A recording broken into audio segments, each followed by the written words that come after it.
You still salty? About this? Yeah. I'm kind of mad. But like, is it in the back of your head? No, it's not. No? But I am going to get him back, whoever it was. Alright, But I'm alright. not mad. But tell me the whole thing. Okay, so yeah, normally I work out and I have these like in my room unrefrigerated, and before I like go and do my workout, I put one of these in the freezer so it gets cold really quickly. And by the time I'm done working out, it's nice and cold for me to drink. And I always sort of in my mind I was like, well, what if someone like steals it in the 1 hour period? But it never happened. Like and I'm like Paranoid. Okay. Yeah, I'm Paranoid. like I'm like all right, it makes sense. Like it's such a small time frame. Yeah. At like 2 or 3 p.m. Like no one's gonna go to the fridge and steal it. So this time I went to the fridge, I put it in, and first of all, there's usually nothing ever in the freezer. For the first time I went, and there was something in the freezer, which, by the way, when I saw it, I was like, I low-key want to steal this. But this adds to the irony, because I went, and I was like, I that looks good, and I could probably steal this, and they probably wouldn't even realize, but I can't. Like, you got a taste of the dark. Yeah, I was like, I'm not going to do that because that's going to, like, make the person annoyed. Like, I don't know what it was. It was, like, one of those, like, chocolate-covered fruit things. What is it? Treat others as you would want to be treated? Or Golden rule do on type to beat. other, Yeah. do on to as others you have as done unto you, yeah. So Christianity. I followed the golden rule, and I was like, I'm not going to – I really want to because that, like, chocolate-covered fruit frozen was looking delicious, but I didn't. We know this is weird, by the way. Yeah. We're aware. Yeah, so I didn't get it. Well, he's not. Yeah, I'm not. I didn't get it. I put this in the freezer, and I went and did my workout. And I went back, and not only was, like, the fruit gone, like, literally everything in the freezer was gone. So I don't know if the same guy, like, oh my God. I mean, maybe what happened was the person who put their snack in earlier saw something else, and they took their snack and just took mine. But they had to have known this was not theirs, right?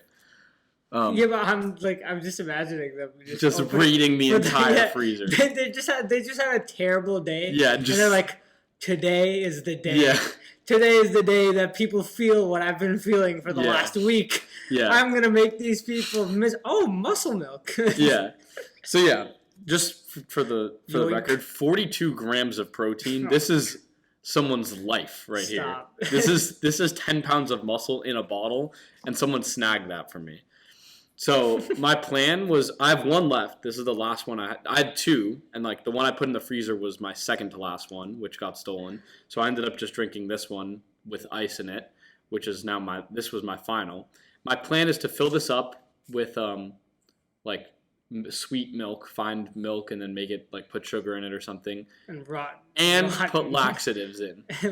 No, I think rotten. My initial idea was rotten milk, but I don't think that'll work because the second they open it, they smell it, exactly. and they just throw it out. So what you're saying is my idea is better. Yeah, your idea is better. So I don't know his where idea, I'm gonna get laxatives. I don't know either, but we're gonna make this milk taste super sweet and like delicious. So they finish the whole thing. I want them to finish the whole thing, and I'm putting triple the amount of needed laxatives. You know what I love about these is like, you like both parties are in the wrong. Yeah. And like it just feels like what we're doing is wrong. But since they're both in the wrong, it's like it just how can that guy be mad? Oh, he can't be mad, but morality is mad. Yeah. But it's fun. Yeah. And there's a punishment argument. I was gonna say that. Do you think he might never steal again after this? No. He probably still will. He still gets punished for it. Yeah, and I wish, retribution. In theory, what we really would need to do is like somehow at the bottom when you finish the drink, there should be like a note that reveals itself that's like "Have fun on the toilet," smiley face. There's no logistically, there's no way to do that. But you would want him to know that this was intentional. You know what I mean? You could add like the drawn note. Sharpie. No, you could put the note in the thing. But it would get like all milky. Yeah, I mean it would just dissolve. I feel like. We can try. Well, it depends on how elaborate you want to. Yeah, I don't. It's like it just reminded me of the Mark. Have you seen the Mark Rober videos where the glitter bombs? Yeah. Yeah, this reminded me exactly of the glitter bomb, especially when you talked about the like recording it. Yeah. It's like I wish I could have a camera in here, and just when they open it, it's like it just starts recording and sends me the live footage You are a pissant. Yeah. You are a douchebag. Yeah. You have been caught. Exactly. Yeah. No, but that's, I mean, I do wonder if we could record it in some way that isn't, like, problematic. Well, I was considering getting this, I was considering drop shipping this product, but it's actually cool. It's like a spy pen. Have you seen these things? It's like a pen that's technically a camera. Yeah. And so that you could easily hide in the kitchen and find whoever the fuck stole that shit. But I'd need to buy it, so. Yeah. I'm trying to think, like, because small cameras aren't an option, I think, because that's too obvious or too expensive. It wasn't that expensive. But, like, tiny cameras. Oh. Like, the ones that wouldn't be noticeable on the bottle. Oh. Yeah. Like, actually put it on the bottle. Yeah, and then I was thinking a mic, but then that doesn't really, like, you only just get the sound of him drinking, because he's not going to keep it after. Yeah. But you know what could be crazy? If he throws it in the bathroom, and then later he comes back to take a shit, and it's just there. Oh, that would be funny. For like that would be hilarious. 2 hours. Yeah. Oh my god. If that worked out, I mean, I feel like, yeah, but I don't know if we want to waste a mic, because, like... I don't want to. The only thing I would do is have a camera set up in the kitchen. Yeah, exactly. But I know. But in an ideal world, the thing is, the reality is, like, I can know with certainty that someone's gonna steal this, because if someone would steal this within a 1 hour time block, if I leave it in there for a week, it is inevitable that someone snags this shit. Like probably the same guy. Yeah. Yeah. I mean, we want the same. I hope it doesn't matter. That would. No, but I really want to get that guy back. Yeah, I know. Imagine it's a girl. Equality. Yeah, it doesn't matter to me. Yeah. We support all genders on this podcast. Yeah. All of them. All of them. Wait, what? I thought that was like milk. Well, I'm finishing it. Oh, but it is actually like Fairlife? Well, there was only like this much left. Oh, okay. It was diluted anyway. I thought you'd already tried to fill it with other stuff. No, we're gonna have to refill this with like. See, maybe we should just get a new one, because it's also given away by the fact that like. Yeah, but I don't know how much of people are gonna like look. Yeah, they probably aren't. Well, they probably want the crack though. Yeah. But then, how do you fill it with laxatives? That's maybe you just need to put cut this a little bit, just a tiny bit, and just funnel it into the. Oh yeah. Oh, but I'm completely willing to waste $10 doing that. Like. Yeah. No, I let's think about this. Okay. Let's. Well, Yeah. I love how this is the way we started our diabolical plan. No, but I actually do have a story about like someone being an annoying little shit to me, and like. This is what I texted on the group chat, like talking about like something to talk to you guys about, and like remind me to say it. I don't know if you saw that, but I forgot. Okay, yeah, it's fine. But well, that didn't help then, I guess. But okay, so I'm gonna tell. Oh no, I do remember you saying. Okay, yeah. So basically, I was in the dining hall, right, and I was getting my stir fry, and the way it works is you go in a line, and you put ingredients in a bowl, and then they take the bowl. And then take noodles, put it on top, and then put the noodles on this big, like, giant pan thing. What's it, like a slab griddle, I guess. Slab of coal, I think. And, like, they make it on this giant, like, black slab. And so I just always get tofu. Like, I got a lot of tofu and then udon noodles. And so I filled my bowl with tofu, right? And then I gave the guy, it was this fucking, like, I had never seen this guy before at the, like, stir fry place. I go there every day. Yeah. And so I gave it to him, and he kind of, like, I don't know if I'm just reading into this now looking back, but he looked a little off to me, like, as if, like, he was annoyed at me for some reason. But, like, I gave him, I'd never spoken to him before. So I give him the bowl, and he puts, like, the smallest, like, handful of sprinkle of noodles on top. Right? And before I can say anything, he walks away. And puts it on the grill. So when he comes back, I'm like, could you add some more noodles on it? And before I finished my sentence, he dead stares me and he's like, no, sorry. And I'm like, Bro, he And- must have been having a bad No, day. but bro, like I cannot. Okay, I'm gonna describe what happened. Boss makes after. $1, he makes a dime type beat. I'm gonna describe what happened after, and then I'm gonna talk about what I feel about it. So he does that, and as he's staying, I'm like, okay, sorry, and I start walking away, and instantly, within a second, I'm like, God damn it! Like I felt like such a bitch in that moment because naturally speaking, I can just tell you this: I am more of a timid person. Like naturally speaking, I am an introverted, not confrontational. Like I don't enjoy arguing with people. I don't enjoy that, and it's something that I've like had to work on, Yeah. and it's something I value.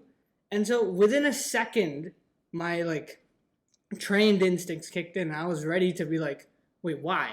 Why can't you add more noodles?" Yeah. But I'd already turned Yeah. away, and it Yeah, already and done, and you- I was yeah. like, "God damn it! I hate this. I hate how I'm feeling right now." And so I'm just like, okay, next time. You know what? If this sort of thing ever happens again, I am not Letting that slide. Yeah, I'm not. No way, Yeah. bro. But then I was like, no, fuck next time. So here's what I did. Yeah. I Good. got I'm back glad, in line. I put one piece of tofu in the bowl. No, wait. There's like 2 servers, right? I wait. I let someone in front of me so that the other server Yeah. can get them. And I walk up to him, and I don't blink. I don't smile. I hand him the bowl. I'm like, noodles, just noodles. And he's like, just noodles? I'm like, yep. And he fucking just stares at me, and then he puts. He's like, he puts it. No, because he felt like beat, because he didn't want to. yeah, He but didn't that wanna- he but, like, can't what is he not. gonna Yeah, do? what is he gonna do? Say no Exactly. to you asking for food? Yeah, it's his Yeah. fucking job. Yeah. So then he reluctant, and he still didn't put that many, but I'd already gotten more than enough. Yeah. Like 2 small servings Is more better than than one. It's more than they normally put. Yeah. And so all that happened was I had to wait 2 more minutes for it to get made. But I was like, but after I felt was- so satisfying because it wasn't like, oh, I did something novel to me or did something that I haven't done before. It was just like I didn't accept what the mistake that I made, which was just walking away. And I like the way you handled it too, because it's not like you had to get into like an a actual fight. confrontation exactly. with him. The creative way. Yeah. Yeah. Yeah, like Man, that felt he so he the same way that he thought you had no way around it at first, good. Yeah. you found a way to give him no way around Yeah, it. exactly. That's what I like about that. All war is deception. Yeah. Sun Tzu, yeah. Art of war. Yeah.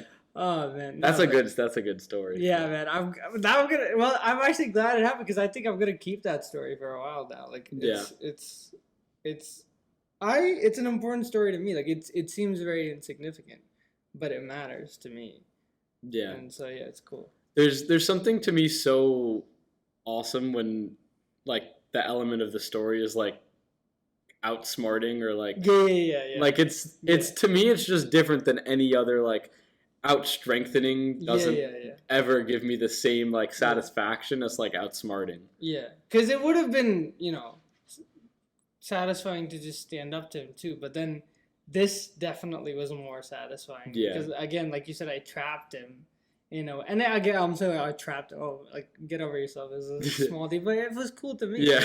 Like I we don't get to be, a anime character in a fantasy story, be like making hexadecimal moves and fucking creating fucking and like outsmarting the person 20 times over. Yeah. But in like that small getting way, hit by like a planet and then like wiping it off and being like, is that all you got? Like or, no, or you just can't like do tricking that. the person into believing the planet was never real. Yeah, Anyway. yeah, like what? you can't do that. Yeah. Yeah, but in my own way, I was able to have to me a cool moment. So it was fun for me. It was really fun just looking at him. Like, yep. Just noodles. Noodle. Yes. Just noodles. Man, it was so satisfying. But yeah. Anyway. That's cool. Next topic of conversation. This lecture series that we're planning to start. I wanted to ask you, and I guess I should give some context. We're going to watch Jordan Peterson's lecture series on personality that he put on YouTube, all of it. for free. Well, yeah. I mean, We should get into just education in general too. I want to talk about that. Yeah, but I wanted to get your thoughts on like So we're gonna watch that maybe like once or twice a week, and then talk about it with a few other friends who might be on the podcast. Well, Cooper, who's watching, who might be watching. Yeah. Well, if he's not watching, no one's watching. Yeah. So Cooper, get excited. But yeah, we're gonna basically pretend like that's part of our classes here. Well, at least I am, because I feel like it's gonna be more valuable to me than my classes here. All of my classes, even though it's gonna be online. Especially because I get to talk about it with you guys. But I'm wondering, and I want to ask the other guys this too, like going into it, what do you expect to get out of it? Because it's a psych class on personality, right? But I know for a fact from snippets and clips that I've watched that he's going to bring in a lot of, it's going to be very interdisciplinary. Yeah. He's going to bring in a lot of philosophy, a lot of just life concepts, a lot of his own. Evolution. Yeah, exactly. Yeah. And I think he goes into religion sometimes. Yeah. I think he talked about like. Well, we'll see. Yeah. I don't remember like which clips are which, but yeah. What do you expect? Well, I am excited because I was looking through the series that you sent, and I actually saw one of them. I already, you know how it shows like the red bar. Yeah. One of them I actually had watched all the way through apparently. Oh yeah. So I'm like nice. Yeah, I've probably seen a fair bit. And of it. I'm positive that I've seen clips from it. Yeah, like there's no way I haven't. And like it's also cool because I know in general, sort of the things he's going to talk about. I'll keep mine on. It's burning into my head.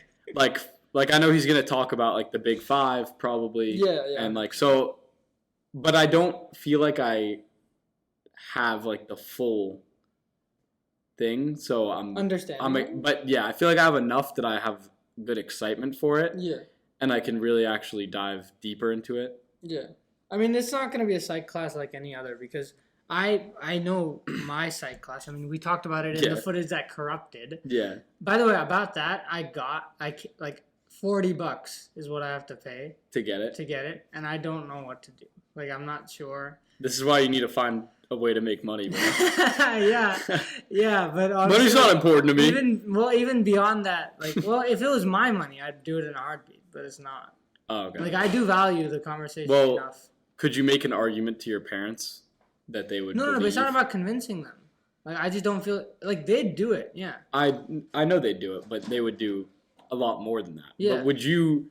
But they would probably do anything that you. But being honest with yourself, would it make you happier? I'm sure the answer to that is yes. It would make me happier spending my own money. I know, but to me, there's a difference though between this. Didn't we have to talk about this? Something. Well, we didn't have to. No, as in like. But we should talk about. No, I didn't. Wait, what did you just hear? Did you hear me say? Do we have to talk about this? Didn't we have to talk? Yeah, about wasn't this a topic of conversation that you had, like, brought up? I think that was about college specifically, but I mean, the question of how to spend your parents' money if they're letting you is also very, very interesting. Because we're showing off our privilege here. Yeah, that was the whole point of this. You don't have that. Yeah, Cooper, you don't got headphones like these. Yeah, it's interesting because so I think you're the same as me, right? Like your parents, you don't have your own money really. Versus your parents' money, and when you say your own money, like that's kind of stupid because that doesn't mean anything either because it's just still money that their parents gave them. Kids but it pretend that there's a separation there. It drives me crazy. Even when they say like, "Oh, I invested this," and that's how I earned this money. Where did the money come from? Well, that's a little better, but still, like to try and like they get defensive about it. Like, no, I invested it. Yeah. Okay, did you pay them back? Well, so what do you think though about? I used to literally not have my own money till I got my own credit card. Yeah. But like my parents didn't put any money on it. That was just for me to use for myself, and it's slowly growing from the credit. Yeah. From just the money I've made. Okay. Right. From TikTok. Yeah. Would you consider that my own money? Of course. Okay. But yeah, I agree. When the parent gives the kid money, it's like Yeah, That's their money. yeah, exactly. But it is an important distinction, which is like this is your money that you can spend on stuff like Pokemon cards, Yeah. versus like this is money that you can spend on stuff like food. Yeah, exactly. There's Because like an important my difference. parents are more than enough. Like, see, I don't feel uncomfortable buying books at all because from an early age, my parents were very like made it very clear to me, like impressed it upon me. If you want to buy a library, we'll buy you a library. Like it's of books, as in like all the books in the library. Yes. There's no limit on books. Buy Yeah. as many books as you want. And that was like such a cool idea to me because I was like, okay, so I can't buy anything else? Cool. Okay, so let me just buy books then and read them. Huh, this is weird. Do your parents let you buy? Oh, no? Oh. Okay. Yeah. So I just started buying books. Yeah. And then I read a lot of books. That's a good strategy. Then I made no friends. Task failed successfully. That's really good. So, actually suffering from success. Yes. Yeah. But yeah, I always thought that was an interesting strategy because, like, they had very clear. That's a limits on good things. tactic of nudge. Yeah. Kind of. Although it is actually limiting, though, which is like you can't buy this. Yeah, but it's nudging me towards the books as well, Yeah. right? And I mean, it was like like video games. I was very big into video games, but then it would be like 3 video games a year. Yeah. Which now to me sounds crazy. Like crazy a lot? Low. Yeah. Crazy low. Yeah. Because, I mean, it'd just be like Christmas, birthday, and then Christmas would be like 2. Yeah. Or birthday would be 2. Yeah. And, yeah, it's interesting to think about the parenting style that, like, okay, we have these limits because we want you to understand the value of money. But then we're going to let you go crazy on books because we value knowledge. Yeah. And they're not saying that explicitly, right? Like they're nudging you in that direction. Yeah. Like they're not telling you explicitly. And I've always told my parents, we're kind of going all over the place, but it's okay. I've always told my parents this, and I don't know how much they know they did this, but I never really learned a lot from the stuff they told me. Like when my mom was like telling me, study, get good grades, I was like, nah. Yeah. But when I saw them, work long hours in the day and, my dad get up every day at 6 a.m. Like, I don't do that, but I understand that as a high-value person, like a mark of a high-value person. I understand the value of hard work because I've seen my parents do it. I've seen my mom care about the money she makes, even though she has a lot of it.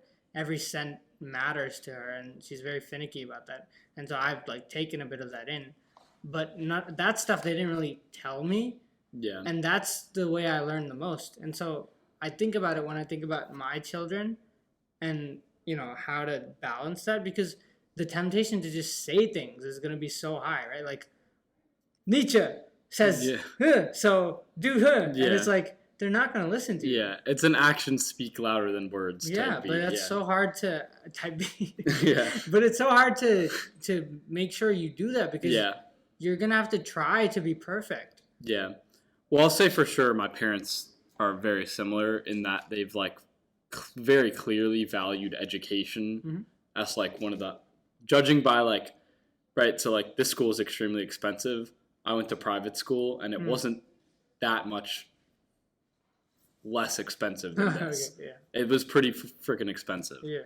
But out of all the things I see my parents spend money on, that is like the one thing that I'm like most surprised by, because it's not like our apartment's rather modest. Yeah. Our lifestyle New York is City.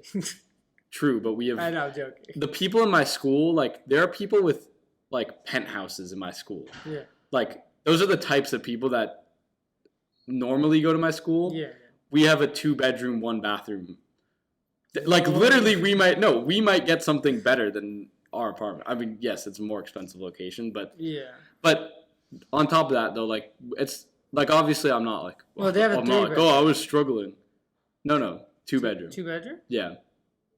Right. Okay, you get 1 bedroom. And they get the other one. Yeah.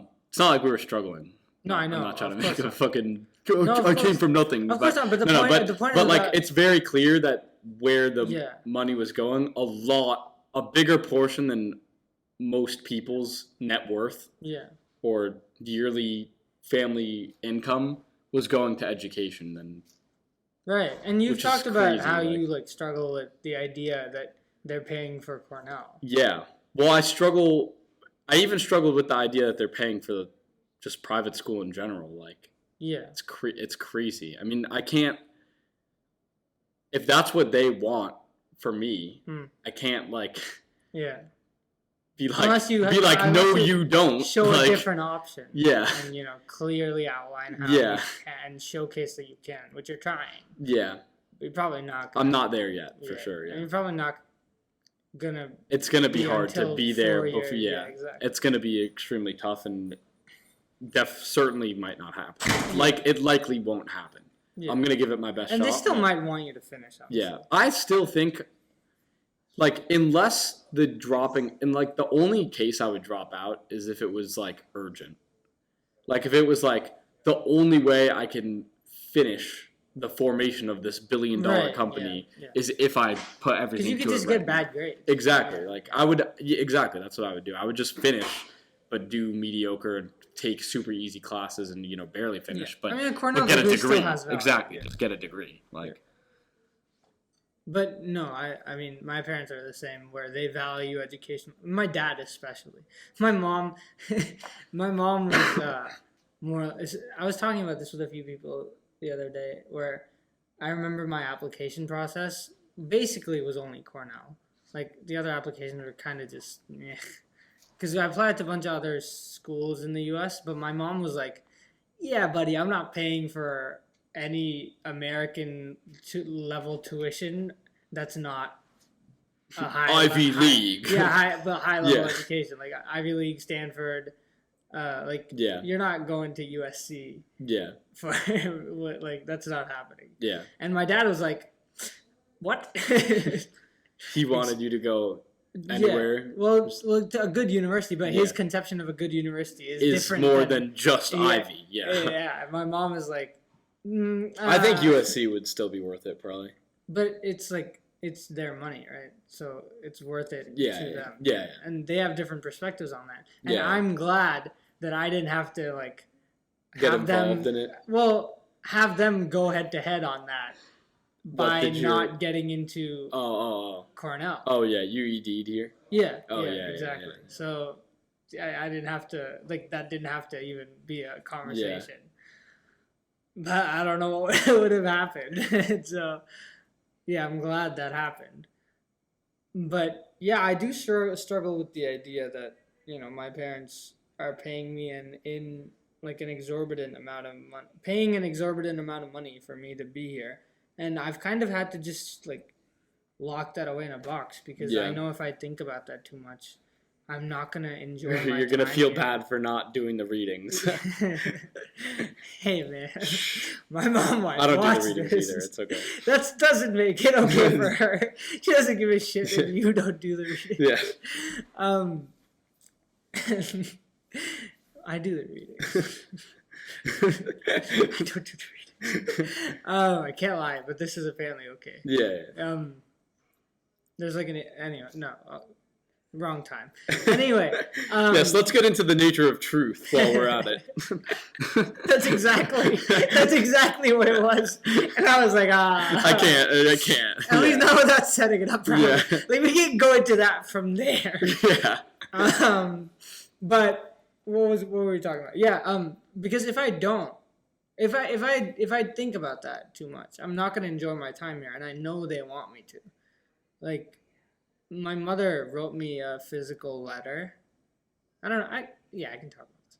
My mother wrote me a physical letter before I came here, and just told me to open once I got here. The whole cliche Yes. thing. And it was just a really like sweet letter, but it had stuff like work hard, but also had if at the end of the 4 years you've really applied yourself. And that could mean many things. Just whatever you do, you've really just gone for it.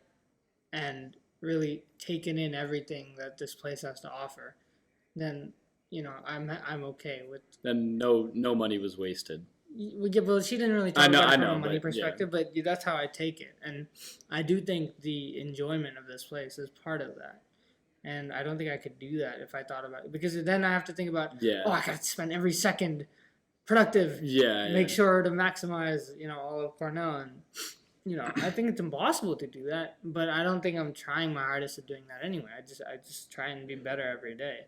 Some days it gets harder than others, but yeah, like how do you deal with that? So I just think about why my parents are doing it, and I specifically think about my dad because I know my dad cares more about me being here than my mom, for sure. Yeah. Um, Wow, it's okay. We're in the same my position. my mom is more of like a whatever makes you happy type personality, and my dad's like, I think my mom's more like that too. Honestly. Yeah, and my dad's I feel like is more like set like education is clearly valuable, like type like more a little bit stricter with that. I tend to think I ask like why he wants this for me, and from talking to him, because that definitely is important into determining what I do when I'm here.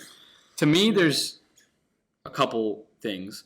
One is because he thinks it will set me up for my future the best, regardless of what I do. So if he has the choice between sending me to any place that's expensive to get into, will automatically set you up connection-wise better than a place that isn't expensive to get into. Mm-hmm. That's just one thing I'll obviously get out of the way. Yeah. But it seems to me like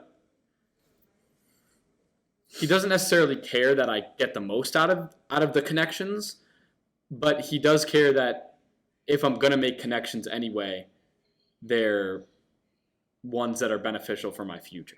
Yeah. Two, that I'm certain, is that he wants me to get educated, mm-hmm. which is why I don't necessarily... What does that mean? We can go into this. But I think if I told him about one of my professors who... Right, like I was very interested for some reason in something called the sunk cost fallacy when I was like 17. It's a weird thing to be super interested in, but I understood it like very well, and I always talked to my dad about it and being like, "Oh, is this one?" Okay, so it's like when you have an emotional investment in something because in the past you either spent time or money or sunk cost. some cost you gave to it. And you decide to, without thinking about what's actually best for your future, go with that. One of my favorite examples of this that I saw happen to someone is a friend who spent like a lot of money on SAT tutoring and didn't end up getting a good score, and his dad basically made him like submit the score anyway, even though it probably wouldn't be beneficial for him for getting into college.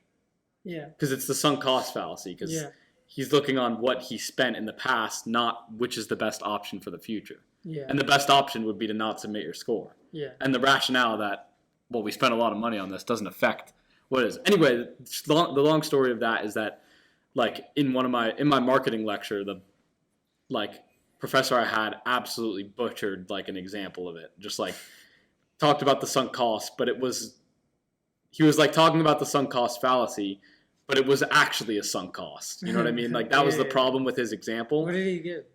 It's not worth getting into, but yeah, it was basically about a roller coaster and like waiting on a line versus going to the bathroom. It's not worth getting into. I can explain it to you later, but I explained it to my dad, and he was like, that's not the sunk cost fallacy. Yeah. And I was like, I know. And so I think from that, he understands. I think that is enough for me to justify skipping class because I don't know about that. Well, no, because get better classes. No, hold on. Well, I have to take it for my minor anyway. Yeah, well, skip that one, sure. I do. Yeah. Okay. Great.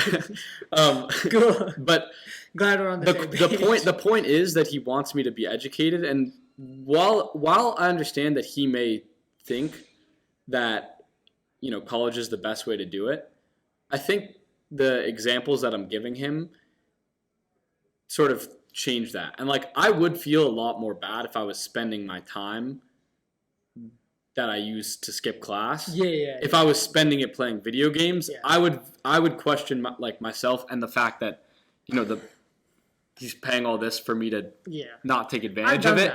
But I'm not. If he wants me to get educated, I'm doing that. And if he believes it's the best way to send me here, then that's his belief. But I will achieve. Well, it happens to be because I agree that getting educated is important. But I will do that regardless of whether he thinks it's the best way or I think my best way. I'm still going to achieve that goal. So we know when we're not doing it. Yeah. And so that makes me feel a little bit better. And then the third thing I think is important to him is just getting a degree. Yeah. And so that I'm happy to do, especially because I'm certain it will give me an advantage in life in a variety of ways, even unrelated to getting employed. Just like, let's say I wanted to do a public speaking gig, even if I just say like graduated from Cornell, they're like, oh, it's like, okay. But like, I'm certain that will give me an advantage. And, if my dad wants to pay for the unfair advantage, I'm not going to not take it. I don't know if it's an unfair advantage, but we can get into that. A not necessarily fair advantage. Because I don't think there's anything that necessarily separates me not going to classes in this school versus Binghamton. Yeah, it does. Why? Because the bar to get into an Ivy League university is so high already that it already selects for high-quality people, usually. Like, it's so hard to... This is something, I heard from JP, which was like, why are Harvard students the best employees? It's like, because they had the best education. No! Yeah. He did this. Yeah. It was like, because they had the best education. No! Yeah. It's because it's so damn hard to get into Harvard that the people that get in are already going to do amazing things. Yeah. And it's the same. It's just one level down with all of the Ivy League, basically. Yeah. It's so hard to get in. Most of the people, and this is what I always say, even if I don't like someone here, I can't really say they're boring. Most people have something interesting to say. Yeah. Alex can say whatever he wants. Yeah. It's not true. Like, if you dig a little deeper, most people here have something interesting to talk about, even if they stutter through it. Yeah. And then get to it. Also, does it count if I, listen to a podcast while playing the video games while skipping class? Because I did do that. Well, it matters what you get out of it. I know. I got both the dopamine and knowledge. So, bro, this is the equivalent of seeing a GTA 5 gameplay while watching a clip on But top. I'm playing the game. It's one level ahead. And ahead, bro, behind. The fuck? And it's also one level ahead of the clip because it's a full podcast. So okay. I feel like the limited understanding that our parents have of gaming, they'd still rather us play the game than watch someone play the game. Yeah. Because my mom understands playing the game.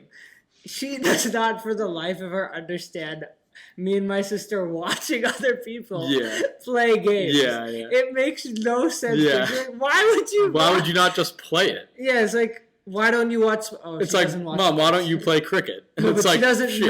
No. She doesn't watch sports. She doesn't watch sports. Does she... Exactly. What else does she watch? Anything? Not sports. Okay. And you can't say, why don't you watch... why don't go you do be a an drama? actor? Yeah, exactly. It doesn't make any sense. Yeah. Why don't you jump off a bridge? Yeah. Okay, no. Not yet. Yeah.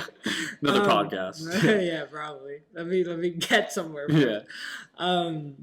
But what's your analysis on it? On what? So I went through how I think. I'm not doing that shit. Okay. No. This is how I think I'm still achieving my parents' a lot of cope. desires. Do you think, or do you? No. Because I actually don't think. You've concretized it, but I just don't want to think about it too much. Because my parents have already said, don't think, they don't want me to. They'd rather you just enjoy it. And if you thinking gets in the way of enjoying and fully not only enjoy it. Yeah. Like, my dad definitely just doesn't want me to only enjoy it. Just enjoy it and don't become a lawyer after. They want me to fully experience everything this place has to offer. Yeah. And so, but there was something I wanted to say. Oh, yeah. The sunk cost fallacy thing is why it was so hard for me to have that conversation. I don't know if I've told you about this, I think, but hard for me to have that conversation after preparing for 8 months to go to Oxford, because that's what I was doing before Cornell. Like I'd been taking tuition and tuition and preparing in various ways that spent time and money to give the LNAT, which is the law school placement test for Oxford, and study law at Oxford. And after that, I had to go to them and be like, I actually don't want to do this. I figured it out. And that was like so terrifying for me, because it's actually like a cliche thing in India to have the conversation with your parents about like, I don't want to do this. I don't want to be an engineer. Yeah. And so I never thought I'd actually be having that. But they were cool, obviously. I was just being an idiot. But they were like, okay, well, we got to get going because there's not a lot of time. And I actually felt like I had a team behind me, which was really cool. Like, I actually felt like people were working with me. And so then, we did the application for Cornell in like a month. And notes of a Cornell student. How's that, Cooper? You satisfied? My one viewer. What a success I am at Cornell. But no, that's why, right? Like, that's why it was so hard to have that conversation, because I've put so much time into it. I'm like, might as well. But why? Why do something you don't want to do? Yeah. At all. I mean, check the last podcast. But education, you said you wanted to get into something. Oh, I did, yeah. So I did some studying. I did some researching. Yeah. And in fact, I think I'm going to... We love research here on the podcast. We use so much of it. This is one of the few times I've actually like looked into the history of something before trying to make a overly... And it's still not enough at all. I guess I'm at a disadvantage. Yeah. So I wanted to think about, right, I was having some important discussions at like dinner with some people about like whether education... No, be more vague. With James and... No, I don't care. Okay. And Cooper, he was there. Oh, okay. That's when we were at before I joined you guys? Yeah, okay. Yeah, we were talking about, whether education is... that the tall guy? Yeah. Okay. Was he actually, like, involved? A little more than usual, but not the main contributor still. Put him off. Yeah. No, still wasn't the main contributor. Yeah. I wonder if he enjoys, like... I don't know if he gets into, like, deep... Because, Jay was there when me and Alex and his brother were there, too. Yeah. And, like, he was just in the background, and once in a while he'd, like, say a funny joke. Yeah. Based on what we were saying. He had one really funny one. Really? I forgot it, though. I was dying at that one. But he was, like, watching a math lecture on his phone. And later he was like, oh, this is a Zoom meeting. It's live right now. We're like, what the fuck? Yeah. Like, there's people in the class. Yeah. He's supposed to be in class. Yeah. And if he unmutes, they could hear everything we're saying. But yeah, what were we talking about? Oh, education. Yeah. So first of all, Khan Academy? Yeah, of course. So, bro, every student understands that this is like the most incredible resource, like a non-for-profit that has educational videos. I've never used it. Okay, people that have used it understand that this is absolutely incredible. Okay. Like, we talked about how, at dinner we were talking about whether education is primarily rooted in the need for workers, or if it's primarily rooted in the need, or in trying to bring up workers, or primarily rooted in trying to bring up free thinkers. Oh, workers. And, well, there's also an interesting question, because it's like, well, what piece of education? Because if you want to talk about the public schooling system, it definitely seems like more of for workers. And if you want to talk about, grad student level government funded research. Oh, research for sure. On like why, on like Matthew Walker doing like MRI brain scans of like why we dream. That's education. I guess it's still part of it. But it's definitely not. Blends into. But it's more about thinking than it is about bringing up workers. Is the point? But I'm just saying, point of that. Yeah, but I'm saying I don't know if that's education. I feel like you already get into like work. Well, the question is whether these places that are educational institutions. Is that the question? Well, that was what we were talking about. But here's what I'm saying, right? Like, being a professor at at a university, that's still in the university, but that's not like he's not getting educated. But he should be. But okay, fine. But you can still ask: is this person's right? That's the person educating. Yeah. Is this person trying to get people to... Yeah, and I know. maybe subconsciously, but the question is more about the structure of education rather than the person being educated necessarily. Yeah. So anyway, I do think the structure is still creating workers, and I think it's unintentional. Yeah. I don't think... Well, to answer this question, I wanted to actually have some historic understanding, which is what I got, which... I saw a video pop up on this and I didn't click it, and I'm upset that I didn't click it. Okay, yeah. So when I looked this up, my first resource was YouTube. Not the library or books or anything, just YouTube. But the first thing I found was a Forbes video, which was actually made by the guy who does all the voices and animations of Khan Academy. That was posted on Forbes, explaining the history of education. So here's what happened. So in the 1800s in Prussia, which is now Germany, this was like the first time education was actually like institutionalized, which is this is essentially the start of the public school system. What? It's actually started in India a long time ago, but sure. Okay, well, they didn't mention that. No one knows. But, was it like widespread public? In India. Yeah, so they actually had like a very similar system. To just public school? Yeah, and... I didn't know. Yeah, exactly. They were called like gurukuls, and when I found this out, I was like, are you sure you guys aren't just making this up? But apparently it was actually a real thing. And then fucking, we got a lot of war. Yeah. Came in and fucked everything up. But that's interesting. Okay, well, but it doesn't matter. I missed that piece. But it doesn't matter. Modern education is still based on... Relevant to how we got here. This is what happened. Matter. Yeah, so Prussia, 1800.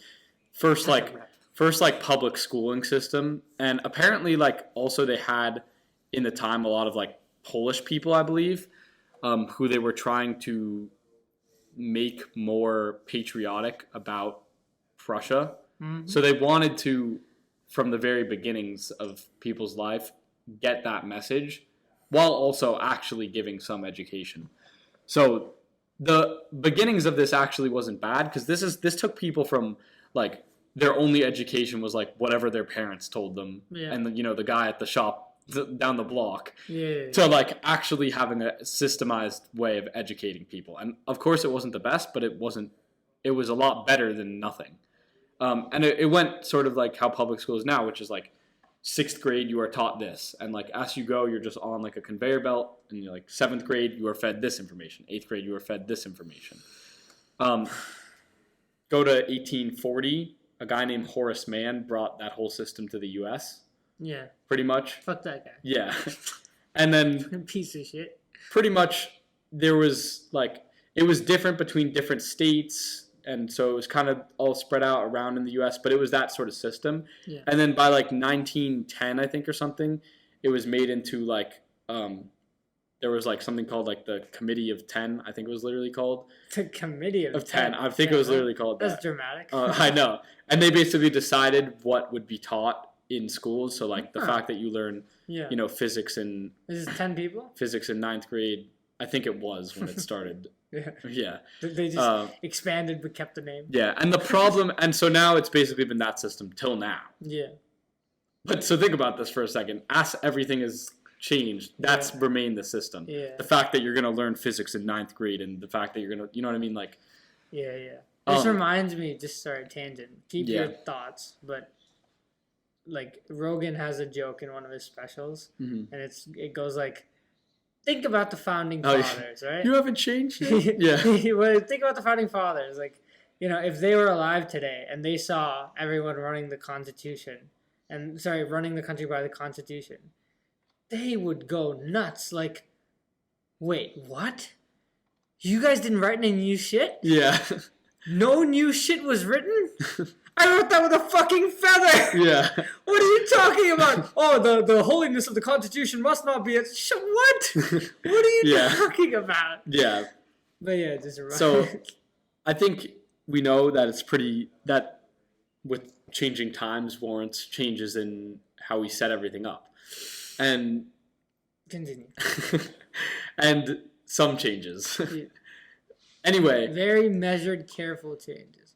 I don't. It's just like I don't know if we did this on the podcast or in a different discussion, but I brought up this point of like, let's say you are walking in a field, and you come across a fence, right?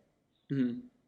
Be very careful Crossing before like uprooting that fence. Yeah. Because someone put it there for a reason. Yeah. And if you don't know why they put that fence there, be very careful before dismantling. Yeah. Because someone put it there for a reason. Yeah. And that someone's probably not an idiot. Yeah. They built the fence. Yeah. It's pretty advanced for their time. Anyway. Yeah. Yeah. So he brought up though in the video, Colin brought up how. And I didn't even. Oh wow! It was Khan. Yeah, it was Sal Khan. Yeah. I forgot. I didn't even think about this as like a different period, but then he put like 2000 onwards internet as like a different period of education, and for some reason I didn't like actually immediately think of that as like a different period. I don't know if it is. But well, that's what Khan Academy is. Oh, actually, yeah, I don't know when it was established. Because when was Khan Academy? Oh, I don't know. Yeah. But it was on YouTube. But his point was that a different form of education is possible with the internet. Yeah. And it's only been the last 10 years. Really been. Yeah. Well, this is where he probably thinks it should go because, he's a fan of. Do you know what a reverse classroom is? Okay, so it's where you learn like right now classrooms are set up where like or a traditional classroom, they're not all like this, but is like you learn the material in class and then you have homeworks about like testing you on it, about it. Reverse classroom is you learn all the material from videos by the professor at home, and then you come to class prepared to discuss it. Yeah. And so so the professor can, explain any questions you have about it or even just talk about whatever it was. Whoa! I know, this is reverse classroom. Some classes here do that. Yeah, I know. Yeah. My math teacher in 8th grade actually, in 8th grade did that. He like specified that, and I didn't understand why, but now I'm sort of starting to understand why. But it's like the people who aren't gonna study anyway. Yeah. So to say like, oh, then kids aren't gonna study, they're not listening to you anyway. Yeah. Well, like, what do you think? Yeah. Like, do you just forcing them to listen? Like their mind doesn't just go somewhere else. Yeah. It doesn't make any sense. Yeah. Anyway, so like he explained how this fixes two major problems, which is one is that if you are teaching a big group, there's always going to be like the person who understands the least and the person who understands the most. Yeah. And how does it fix that? What? How does it fix that? Because with online education, people can go at their own pace. So they can rewatch stuff. They can, but if you have a lecture, you have to make you either have to bore the smartest person in the room, or you have to confuse the dumbest person in the room. Yeah. Versus online, everyone can learn at their own pace, and that's sort of the problem with the standardized conveyor belt model of education, which is just like 6th grade, take this, and whatever you don't learn, you don't learn. And by the way, at the end of the Prussian model, like once they got to the end of the conveyor belt, they would just take people based on how well they were up to that point, like tested how much information you were like retained basically, and that's how smart you were or how educated you were. Yeah. But it's like, okay, well, maybe this person would have learned slower initially, but learned more in the future. And since you just fucking dumped physics onto them in 6th grade, like they didn't get it then. And maybe they can synthesize the information better. They can use the information better. They can apply it better. Yeah. Come on, what are you talking about? And so Khan Academy. Well, this is why I was also so stoked to see Professor Peterson's school coming out in November. Yeah. Which I'm like, this is crazy. Like, because I really do think the future pretty much has to be in like online because it fixes both of those major problems, and allows more. Wait, context though. So Jordan Peterson is starting an online university, which he is co-signing and making sure is going to be more about high-quality education than just getting a degree in the standard model of education today. And, that's probably why he's going to have problems getting it certified because he's not going to go the traditional route and prioritize real education and learning, which is, kind of impossible now, apparently. But yeah, anyway, continue. Yeah. And first of all, seeing the success of And it can be done a lot cheaper too. Like he hopes to be able to get people a bachelor's degree for $4,000. Yeah. From what seems to be he's not going to cut prestigious corners in terms of education. Yeah. And he's been around it for so long. He knows how to educate people. Yeah, I mean, probably one of the best lecturers in the world. This is why he has millions and millions and millions of views on hours-long lectures. Yeah, exactly. Anyway, the other benefit of it is since you can record something once and put it out 1 trillion times, it reduces the cost of education to a fraction of the amount. Yeah. Like an unbelievably more efficient way to just structure education.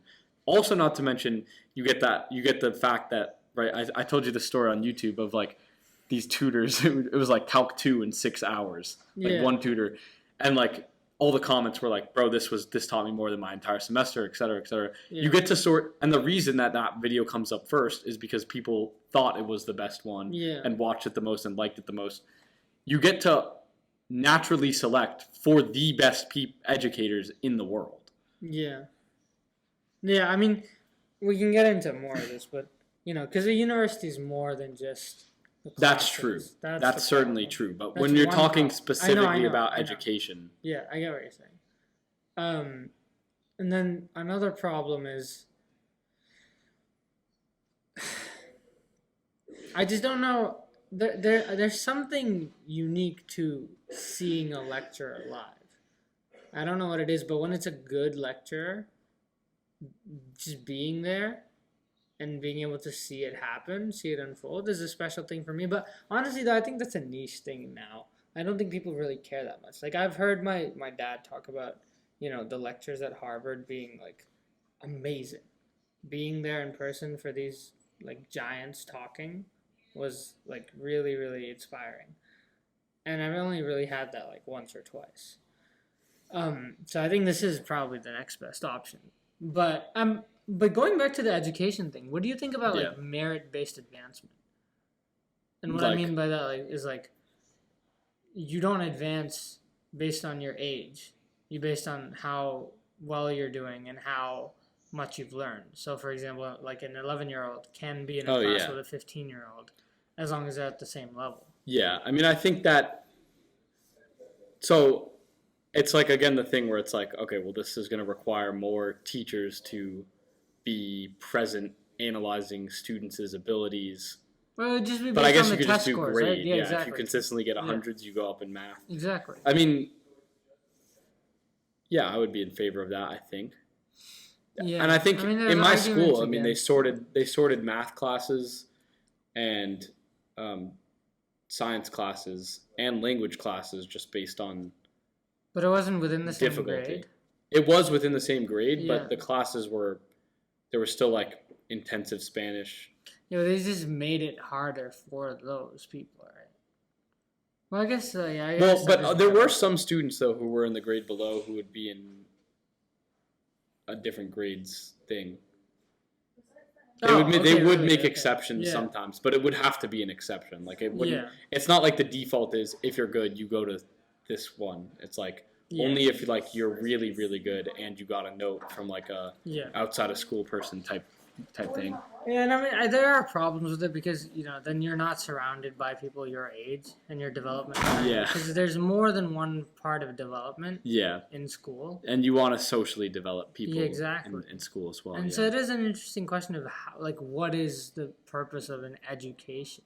Yeah. Like, is it just to learn knowledge? Yeah, or is it to grow as a person holistically? Or is that more your parents' job?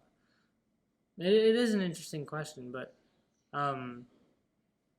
bathroom break? Sure. I don't need to go, but all right. Recording stopped. Honestly, I wanted to check that more than anything. Did it stop? I don't know. It's good, right? You click stop recording on the right. Yeah.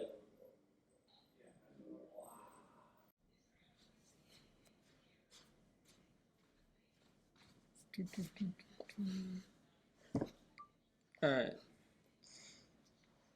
So, what Getting back up. Yeah, exactly. We were talking about education, but we can take it somewhere else if you want. Yeah, but we weren't done. Were we? No, let's just end it. No, I'm kidding. No, as in like done with education. No, I know. No, let's just end the topic though. No, I'm kidding. No. Yeah, we were talking about. Well, we were talking about the history of it and whether. No, what the most important aspect of it? Oh is. Yeah. Yeah. Is it social? Is it learning? Is it? Because I'll talk about it from my perspective, Okay, right? Because from school, it's always been education is garbage. Like that is my no. Well, no.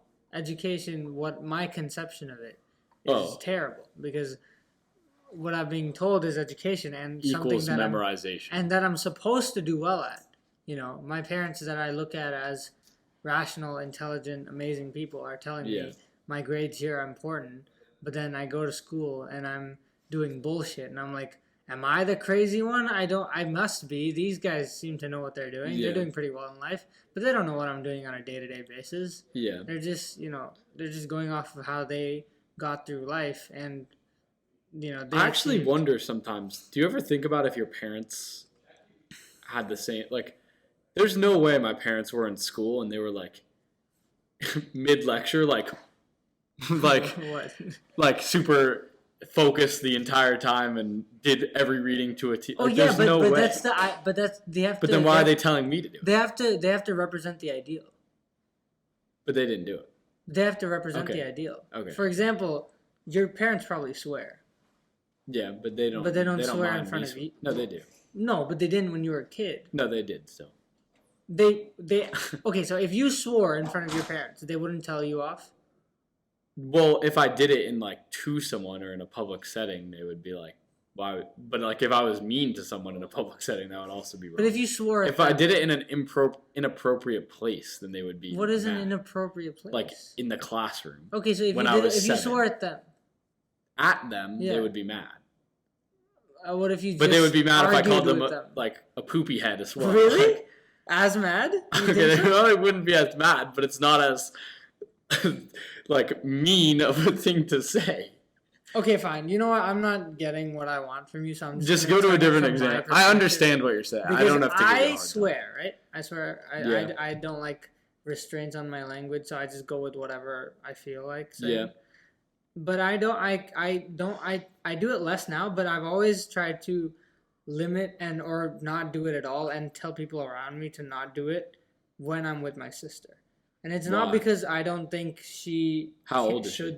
She's 3 years younger than me. Okay. And it's not because I don't think she should swear or I think that she it's wrong for her to swear with her friends or she shouldn't grow up swearing, but it's just to like have this understanding or like exemplify this understanding that this is not socially a recognizably acceptable thing. Like it's an outlying thing. Like my parents said basically, I don't mind if you swear or hear swear words, but you have to understand that this isn't a normal thing in society that is like accepted by everyone. So if you're going to use it in this circumstance, you have to be more careful. And so I'm exemplifying that ideal in front of my sister. But I think she's 16. Yeah. So she can understand that, I feel like. Yeah, now. Oh, and yeah. Maybe before too, but it's like, again. You meant only when, now you don't do that. Or do you still do that? You probably do it, but more off of instinct than, But whatever. I do. So if the thought comes like to swear, and then the instinct comes, then I overcome that instinct and just swear. Yeah. Yeah, but I don't go crazy. Yeah. Yeah. Okay. Yeah, it's an interesting change. It's developing over like in front of me. I mean, my relationship with my sister is. We don't need to get into that. But, how many cans of worms can we not open today? We got. We're already at like 4 probably. We got cans, bro. We got cans. Did you think of anything else? I did. Okay. Because we were gonna get into this yesterday, but it's a good thing. It's it's like when is complimenting manipulation versus when is it warranted? And I just want to start with a story of unfortunately, you're like the one person who ever had a bad experience with this kid, but Jake is known as other than the Bro, one. Jay was talking about him the other when we were there, and he was just roasting him the whole time. Really? Yeah, he was talking about how he has a girlfriend and. Well, they also are. Well, maybe I need to update my theory because they're also having beef right now. I think. Who? Jay and Jake. Okay, so then maybe there's a pattern, but at least at the beginning of the school year. And I was like, "Who's Jake?" Because I forgot. Yeah, he's not really a part of my life. Yeah. And Alex was like, "The not frat kid." Okay, I see. Yeah. So everyone's clowning him. Yeah. I'm like, what? No. So anyway, though, okay. Yeah, maybe I need to update my theory. But let's assume that I didn't just think of those two examples. Because everyone else I've seen him talk to, he's able to make great relationships with. And, clearly, even if he's had some bad times, everyone has. And overall, he's still, very, very well connected. Sure. And what I noticed he does, because I saw him when doing my club stuff. What I noticed is that he compliments people a lot. That'll often be the first thing. And I didn't I think he does it and I just never picked up on it. But I think that's one thing that makes him so just well connected and well known and sure. And I'm like, man, that's such an it's such an easy thing to do. Sure. It's so not hard to be dude, you're a smart guy, you got this. Or something so simple like that. Sure. Or even if you want to criticize someone, just start it with a compliment. You're a smart guy. You know that you should consider these other options. How much better does that delivery sound than if it's you got to consider these other options, dude? Versus if you're you know what I mean? And I don't do it. Certainly not as often as I should. Should to get the connections in life that I would desire. Okay, well, the problem is I don't care. About having a life that you want? About having connections. Okay, to make people feel good? So then we can get into this, because there's nuance here, right? There's definitely nuance. I don't... And friendship. And I wanted to get into friendship I don't even know if I want to have that conversation. Well, there's a part of it that we can have. No, we can have all of it. I'm just a little tired. Yeah. And I want to be 100% for that one because, I think I'm in a weaker position in that conversation and I don't like it. So I want to do my research. There's not much research to do there. Do my mental gymnastics. I'm not going to do Chat GPT, how to win argument. How to win friends and influence people. Yeah. Actually, be how to win an argument about friends. I don't need friends. Bro, it's weird. This semester, I've made more friends than, I wouldn't say that I want, but that I thought I would want. And I can't get rid of any of them because they're all interesting, cool people that I like. And every time it's all right, I guess, come on board. I mean, what am I going to do? But every time I'm I don't have more time for you people. But I want to make more time for you guys. Yeah. And it's people just keep coming up to me. I'm not tooting my own horn here. I'm so popular and What I'm saying is I'm an asshole. So why are these people coming to me and being friends? No. Yeah. You don't want that. Here's the type of friend I am. I'm gonna make you miserable to make you better. I'm going to make sure that you understand the consequences of your actions when you just want to vent. I'm going to, when someone just wants to complain, I'm going to be stop being a little bitch. Yeah. Why are you complaining about something that's so stupid? Just here's how you solve the problem. And they're no, I just need to complain. I'm what do you mean?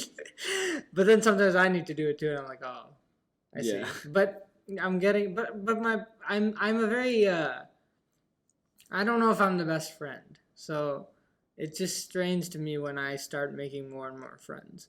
But anyway, let's go back to the complimenting thing. Yeah, so I guess for me it's just so I think this also weaves into the should you self-delude thing too, because it's I can point out, I can notice things about people and then choose to only point out the things that would make them feel good. And is that manipulating them, or is that because it's still true? It depends on what you're trying to do. I think the intention actually matters here. Okay, so. But then we have to also get into a discussion of, is the manipulation bad? That's another question. Right. So then let's start with, is it manipulation? Well, if you're just, let's say let's say you're doing it to develop strong and meaningful relationships, then it's fine. Is that what you should do? Because you're just omitting the truth. Like, for example, I think you dress weird. Oh, I thought you were going to compliment me. But then I also think you're really smart. Oh, yeah. Why would I tell you dress weird? Yeah. And why would you not tell the person that you think they're smart? Exactly. Yeah. There's a reason to admit it. Now, if the reason you're doing it is because you want that person to like you or to perceive you, I think that's less bad, though. That's less bad than what? You want them to do your homework. Oh. Okay. Intuitively, it feels less. Less. Yes, because that's what I'm saying. I think they're okay it's interesting because it you. loops into the self-delusion and then also loops into the transactionality question. Yeah, so let's break it down. Okay. But in that case, it is manipulation. If you're doing it to hopefully get something specific out of them. And I guess if you're doing it to get them to like you, it's still manipulation. So when are you... But there's degrees of manipulation here. Yeah, so when are you not ever friends with someone to get something out of them, though? But I can answer this, actually, also. My answer would be... But I've actually thought about this, and this is really weird to me, because I think a good hallmark of a friend is, like, they would be happy to see you succeed, for sure. And, like, I definitely would be, like, when I saw... the best conception of a friend I've heard... It goes back to Dr. Jordan B. Peterson. It's just, like, I don't know why... I promise I know other intellectuals. Yeah. But, like, I guess he's the most practical for me. Yeah. Like that, and probably you've just seen the most content. Just numerically. I don't... For me, I think I have. Well, I watch a lot of content. And consume a lot of people. But for him, it's more like when there's grounded, like, rules that I've taken and applied to my life, it's mostly from him. It's real, They make the most sense to me. Yeah. His conception of life makes the most sense to me. And he's so articulate. Yeah. I guess that helps. But it's like, a friend is someone who would be happy to see you succeed. Right? And then a friend is someone who you can tell good news to. And they will help you celebrate. Yeah. And a friend who's someone who you can tell bad news to and won't, call you an idiot. Yeah. I was like, I'm gonna But, we'll just listen to you and maybe they'll suffer along with you. Yeah. And, then maybe they'll help you out after. And they won't tell you all the reasons why it's not that bad. If it was this thing happened to me, which was worse. And just be there for you. Yeah. Even when it's not beneficial to them. Yeah. But the best conception, the best one line, if I had to say it, was a friend is someone who is looking up for themselves and you. Looking out for themselves? Looking up. What do you mean by that? Moving forward. Looking up. Progressing in life. Yeah. With you and themselves in mind. Yeah. That's a friend. And so, so I was thinking about this, and I was thinking about yesterday specifically when I reposted Alex Tom's food thing. Yeah. And I was like, well, why did I do this? And I was like, well, is it because I expect that he would do the same for me in the future? And I realized it's not. It's just because I want to see his food thing take off. Yeah. But then I was like, why? And I was like, I don't know. Like, I was really... Why do I care about his success, though? Okay, but can I buttress this first by saying I don't think it's the most important thing to figure out why. Okay. I think you do yourself a disservice ignoring that. I know you're not going to anyway, but I'm saying ignoring that urge. So let's say like we can't figure out why, right? You're still gonna do those things. You're still gonna be happy for your friends when they succeed. You're still gonna celebrate their achievements, and it's okay for it to just be a reaction, something that you feel. But let's try and break it down. There's one argument which is just like, well, it makes me feel happy. Right. So it's still, in the end, it's still transactional and selfish. I'm gonna get into this with the guest that I've been saying. Maybe you'll have 2 viewers then instead of just Cooper. Well, yes, but they're we had with the initial part of that conversation. They're very adamant that everything you do is in your self-interest. Absolutely everything. That's interesting. And anything you don't is just irrational. Yeah. And illogical. That's interesting. And I despise that line of thinking, and I'm going to utterly demolish it. Okay, why do you think it's? I'm not. I don't think I'll be able to, honestly, because I think it's a stronger argument, and I'm gonna have to. I agree. I feel like you literally have to use faith to believe that that's not what it is. I haven't lost my faith yet, though. Yeah, well, I think it's a cynical perspective. I agree, but it's also hard to say where it's wrong. Well, I got this. Okay. This is actually important to me. Yeah. To be able to articulate this, I don't need it to believe it. I guess I'm okay with faith. I'm okay with having faith that, there are. For example, let me tell you an experience that happened while I was walking back here. Right, I hate this about me. I don't like it. I saw this was the dirtiest mask you can ever see. It's been stepped over by 100 Cornell students going back and forth on the slope up to north. So it was on the grass. It was in the grass. A mask. It was so dirty, and I walked a few feet past, and I was like, "Oh God damn it!" Because I know what I have to do. And so I walk back. I take a little piece of tissue out of my pocket. I pick it up like this, and now I'm like.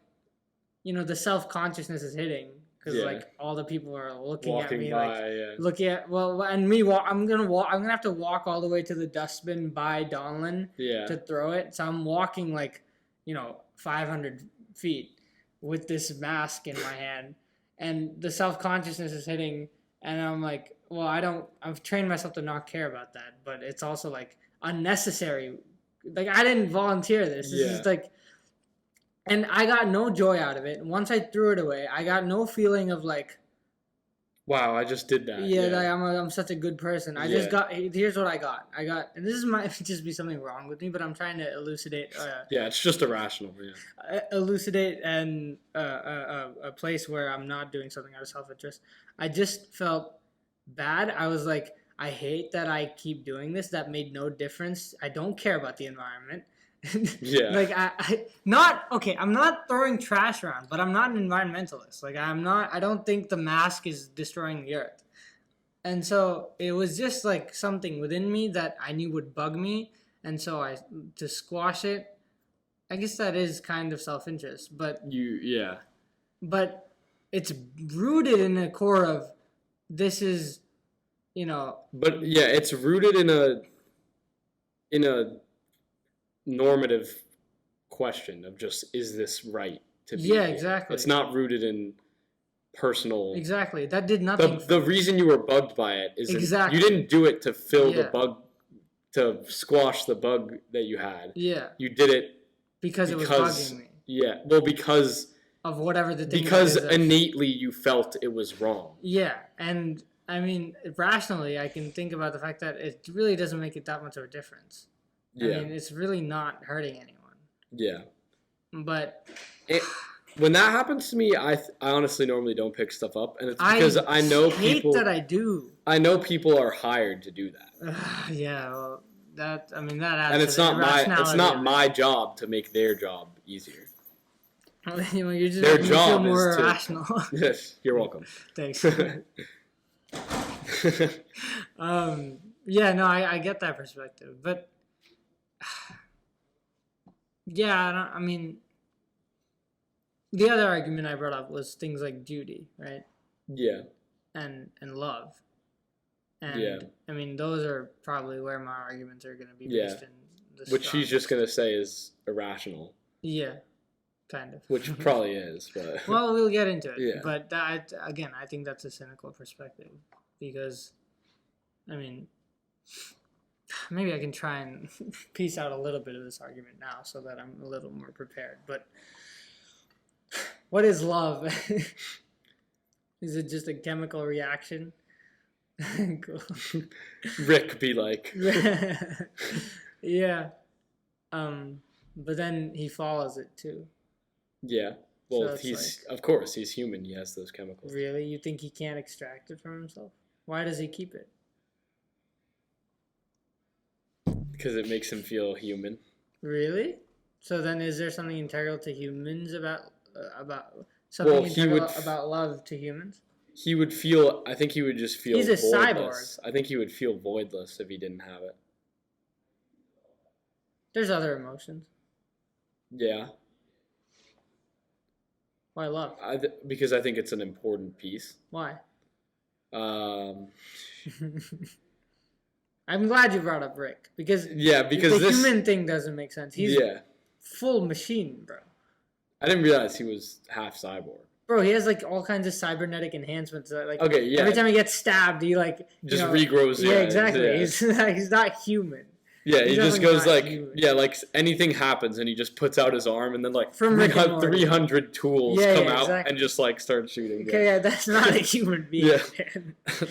Yeah. So yeah, why love? I mean, I don't know.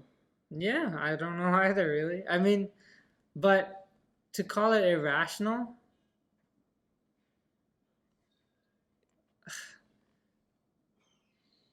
everything we do is out of self-interest. Otherwise, it's irrational. Is it irrational to love?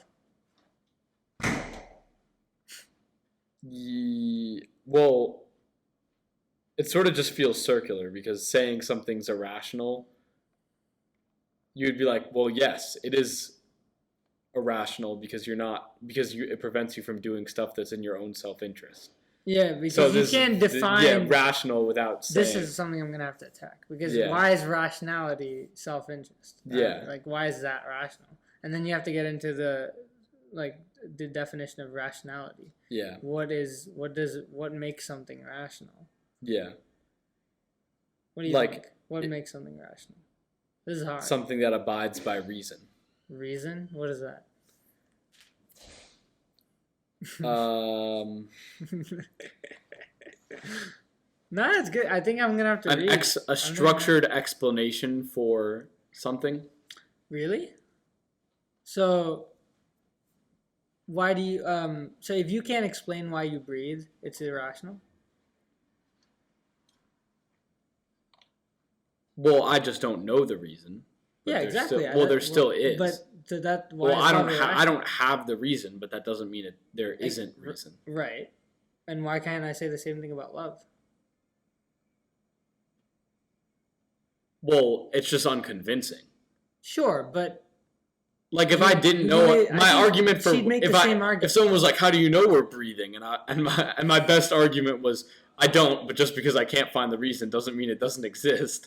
Well, isn't a strong argument for that, though. But the only reason I said that was because you made the argument. Yeah, I know. Yeah, exactly.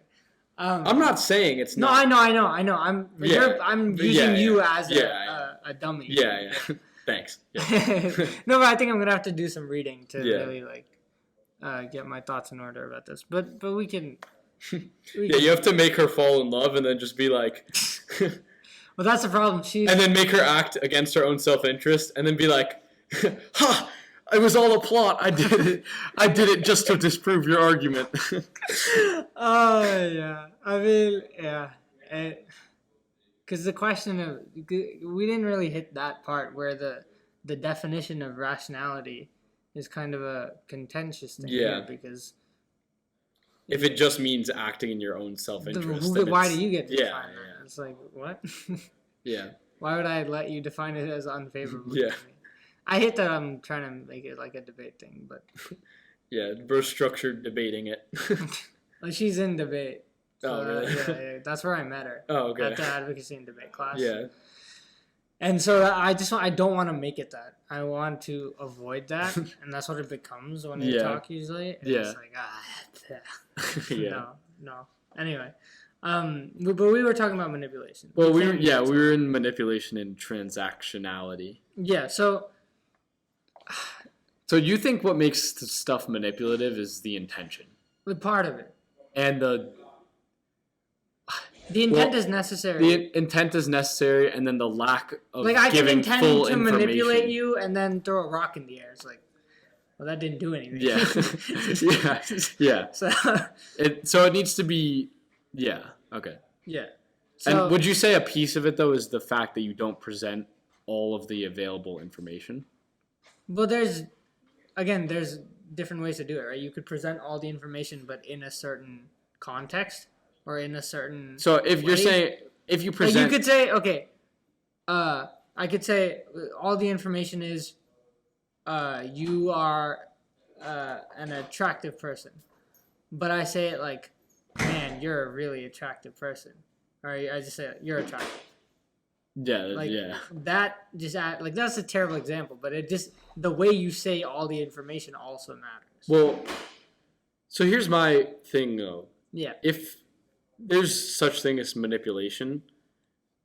Well, there definitely is. Well, yes, but that would also. Would you think that implies a version that there's a neutral way of saying things?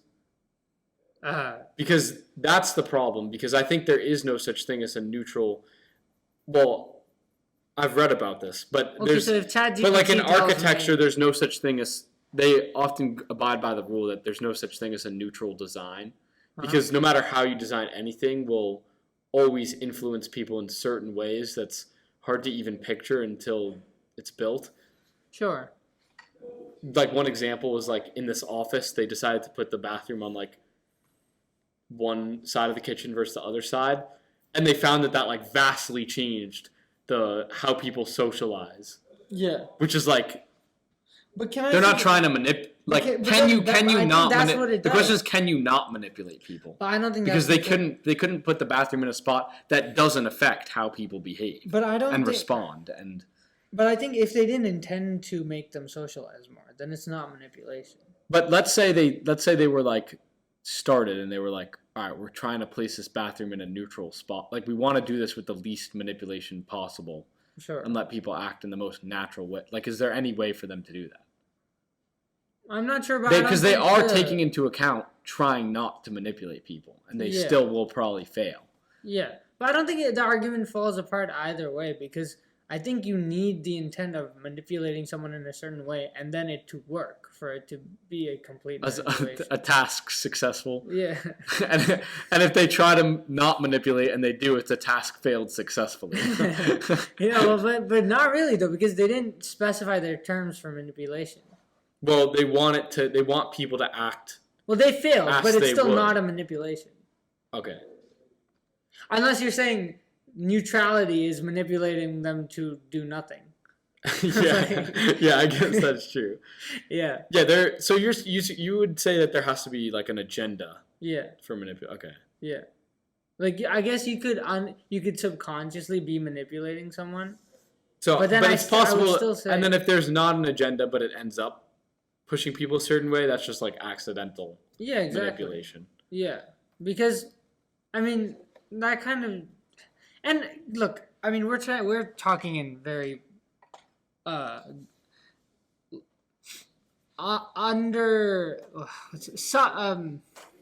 underlying structures here, but practically speaking, it's more like I just want. The way I try to do it is just minimize it as much as possible. Yeah.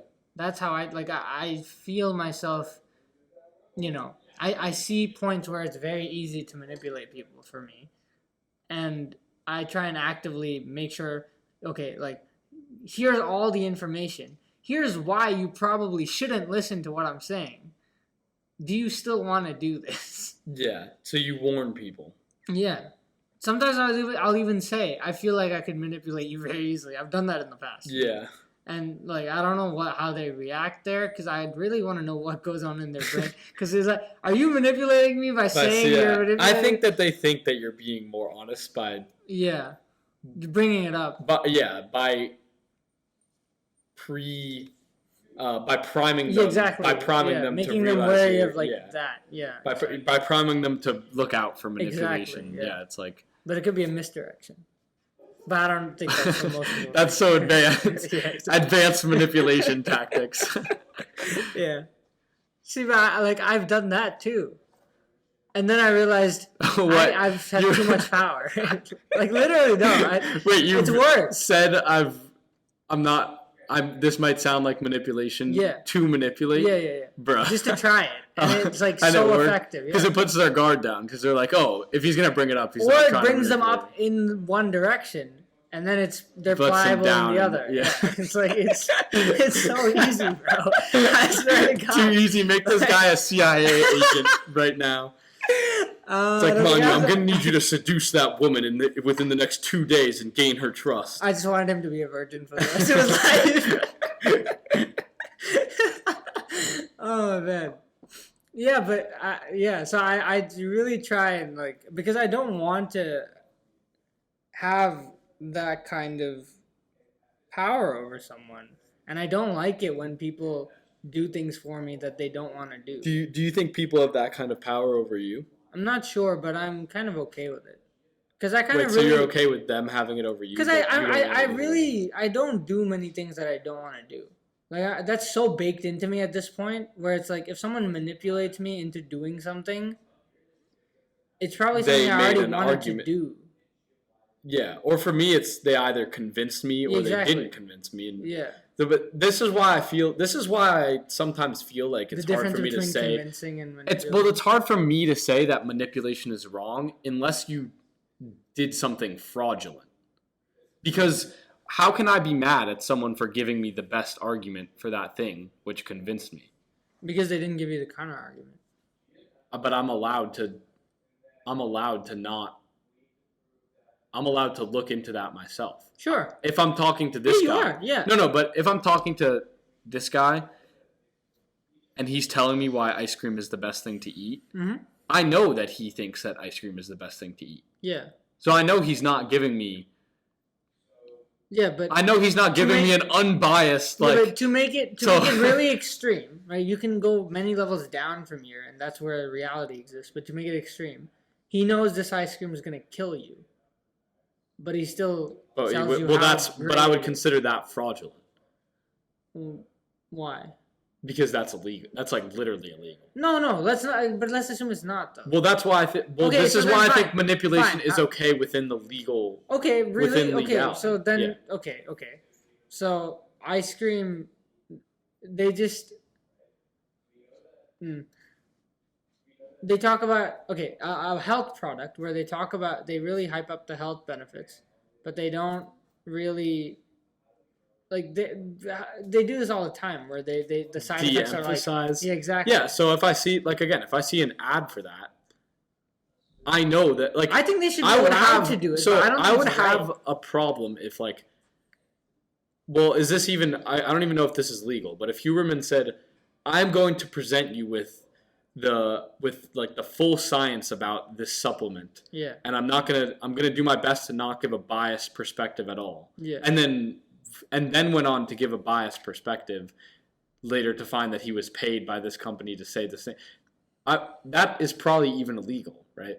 I don't know specifically, but if he says I'm gonna give it. I don't know if that's illegal. I think it's fraudulent because you'd be lying about a product. Yeah, but you're not making money off it. No, fine. Yeah. So then that would just be fucked. I don't know what that is. Okay. I think that's just... Okay, if that's not illegal, then that's something I would have a problem with. But if it was an ad where I know it's the supplement company making their best argument of why it's no wonder they're gonna say it's good. But okay, fine. But when you say you're okay with it, do you think it should be allowed, or you think it's a good thing? Well, I think it. Well, what do you mean good? I mean that's up to interpretation. I think I think that it means something along the lines of something you would celebrate or something you would think is moral. Yeah, moral. Moral is more neutral than good. Yeah. I think it would be. Well, I think it's still skeevy. I think. Well, it's questionable whether it would be more moral though to limit what people are able to Huh? like be like, okay, you have a product, but you have to match. It's like if you make an advertisement, you have to match 3 good things you say about it with 3 bad things. Like how like that No, I but feel they like do would it on- that no, I feel like but would be that's- worse. But I'm not saying that though. I'm saying I admire someone who, and I don't know. We don't need to get into selling the product because then why would they do it? Kind of, but then I'm saying like Huberman, for example, right? He lists out why a supplement's good, and then why it might be bad for all these other reasons. And he does that for supplements that he are sold on his company too. Yeah. The company that it works with him, like he talks about all the negative effects that could happen. I don't think he has to disclose those. Like he's just talking about what could happen. Yeah. If you take this supplement, and I think that's an admirable thing.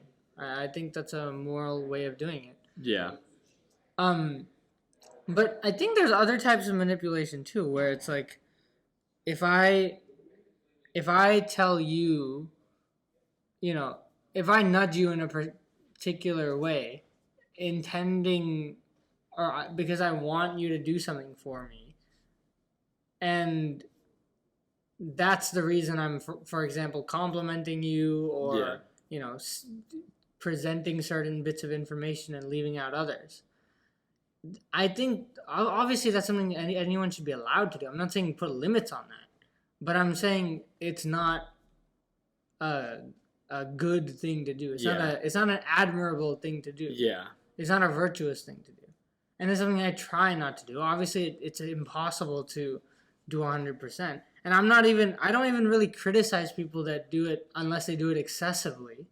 Yeah. Because everyone really, it's hard. It's like harder to regulate that. Yeah. Because sometimes it just becomes part of you too. Like you just do it unconsciously. Yeah. To everyone. Yeah. And you become just like very nice to everyone. Yeah, exactly. And it's harder to regulate that. And you are perceived as more of a, like telling your conception of the truth, what you think is the truth, is hard because then you have to be honest with people when they ask for your opinion. And, some people say, oh, I'm just going to say, you're not going to like my opinion. Are you sure you want it? I don't really do that because, like, you asked for my opinion. I'm just going to give it to you. Yeah. And, then maybe if you just wanted a compliment, you won't ask for it again. Yeah. And sometimes I do, I don't do that excessively, but most of the time I try and give my honest take because I think that's valuable. Yeah. And it's also what I want to do. I want to be honest. Yeah. And I see manipulation as close to dishonesty. Yeah. I think it's not exactly lying. I think maybe it's that if there was everything should have full transparency. I think we would live in a more moral society if there was full transparency with everything. And you would be allowed to make the best arguments for anything. Yeah. But there still would have to be complete transparency in terms of like, well, see again, this is why I'm sort of iffy because a lot of the stuff is listed and stuff, but a lot of the stuff is still kept private. And I think, for example, like proprietary blend. What the hell does that mean? I don't think drop shipping is doing anything for society. Even though I do it. But what I will say is I would go buy some stuff. Yeah. On my one view. Don't buy it from Alibaba. No. Anyway, don't use I would be in favor, like honestly, of like websites having to list the price that they sourced the product for. Oh yeah, yeah. And you know what I mean? Like sure. Standardized in every single store, like no matter what you list. Like I want it to say like when they sell that Louis Vuitton bag for like $3,000, like I want it to say that they got that shit for like $10. Yeah, I get what you're saying, and I think that transparency would be better. Like you can you're still allowed to make the it's like, well, our bag has this special compartment. Like you know what I mean? You could still make an argument for why it's the best, but there's still not an imbalance of information, which I think is part of the immorality of manipulation. Yeah, and that's like the economic side of manipulation, right? But for me, I'm more concerned with the social side of it. Yeah, yeah. Because that's something where it's just a choice. It's just a choice for people to make. With the economic side of it, there's so many factors where it's like you make a bigger paycheck. Yeah, You you have you're a able to financial feed your incentive family to more. yeah. Exactly. But you have an incentive. I know. Okay. I know, but it's a smaller scale, and I think it's not as direct. I'd say. I think when everyone starts, if everyone makes that conscious effort, it'll build up. It'll expand into the economic. Yeah. That's why I'm more concerned with the social. Yeah, I think what's different is like you can't measure how good of an asset being more likable. Like, you know what I mean? Like you can be like, oh, let me add a decoy in, like that decoy pricing thing I showed you. Yeah. And then see your sales go up 30%. That's like real tangible actuality of just like number went up. Versus if like you manipulate to like try to make people like you more and like say more compliments, it's not like the value of that isn't exact, and the way to measure it, there's no way exactly. Yeah, so. I mean, look, the value is you're more likable, but then and you can probably get more things out of more people. Yeah, but then I don't know what it does to your soul. Like But do you not try to be likable when you can? I've struggled with this. I try. Here's how I. And is that not manipulation? Like, no, I try to be likable. No, I but try not to, like. I try. But I say like not in a manipulative way. But that Yeah. doesn't make sense, or does it? Here's what I try to do with this question. One answer just comes to mind. I try and be who I am. That's what I try to do. I try to be unapologetically, unabashedly, so clearly me that anyone that sticks around, it's like, all right, cool. Like, this kind of makes sense. Yeah, but I'm sure like when you like, let's say you had a disagreement with someone in class that you didn't know. I'm sure you wouldn't be like, that's wrong, shut up. Like, well, that's not me though. Okay, well, why do you use politeness? Because that's who I am. but it is. Okay. I can conceptualize it that way. Because I'm not trying to unnecessarily be a dick, right? It's not manipulation to not use the most excessive amount of force in a certain situation. Yeah. But if I'm trying to get something from someone and then I'm like complimenting them when I've never met them before, I would never do that. Really. Yeah. And I don't know if I'm that critical about it because I get why people would do it. And, it's not hurting the person really too much. It's not a lot. But I think it builds up. I think that's what then becomes the economic manipulation. And then it becomes a political kind of manipulation where you're, controlling mass crowds with your charm. Yeah. And they don't even realize what you're doing. Because that's what world leaders do a lot of the times, mostly. And like they're gain great charm manipulators to climb the ladder. They're great manipulators, and you have to trust that they're doing it from a perspective of doing good.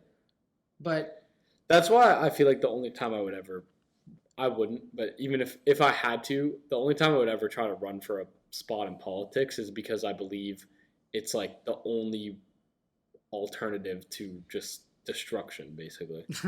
Yeah, like if everything was going down and I felt like my voice somehow or another was the only way to prevent this society from like going down a rabbit hole, I would run.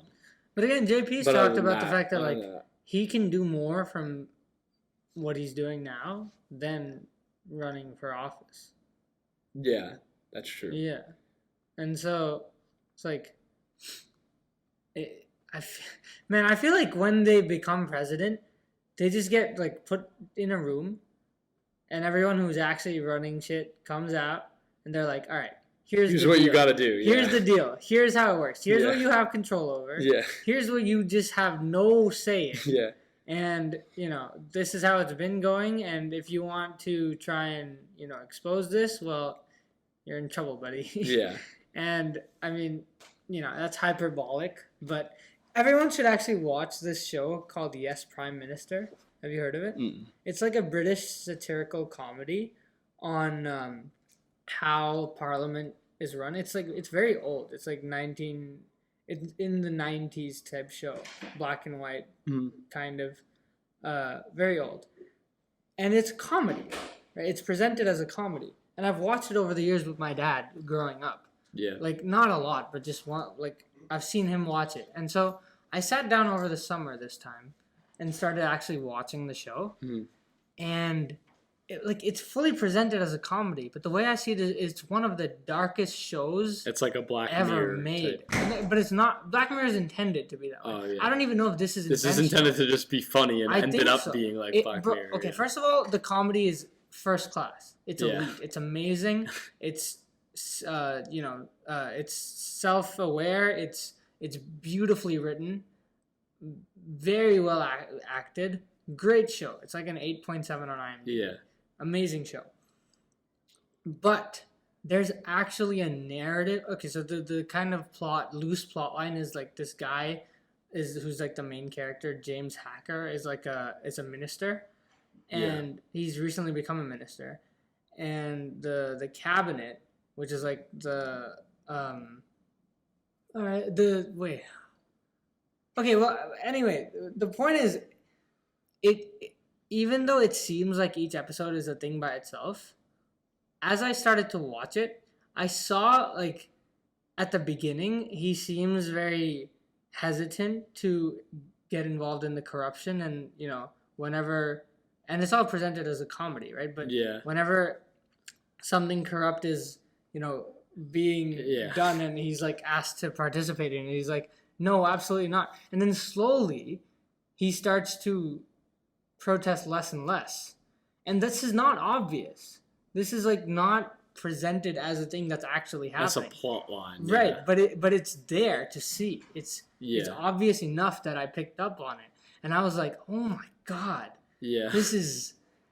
Because it's not impossible to think that this is what happens. Yeah, it just becomes more right, corrupt and over time. I I think it's too long for you to like sit through, but well, it's like you either die the hero or live long enough to see yourself become the villain. Yeah, exactly.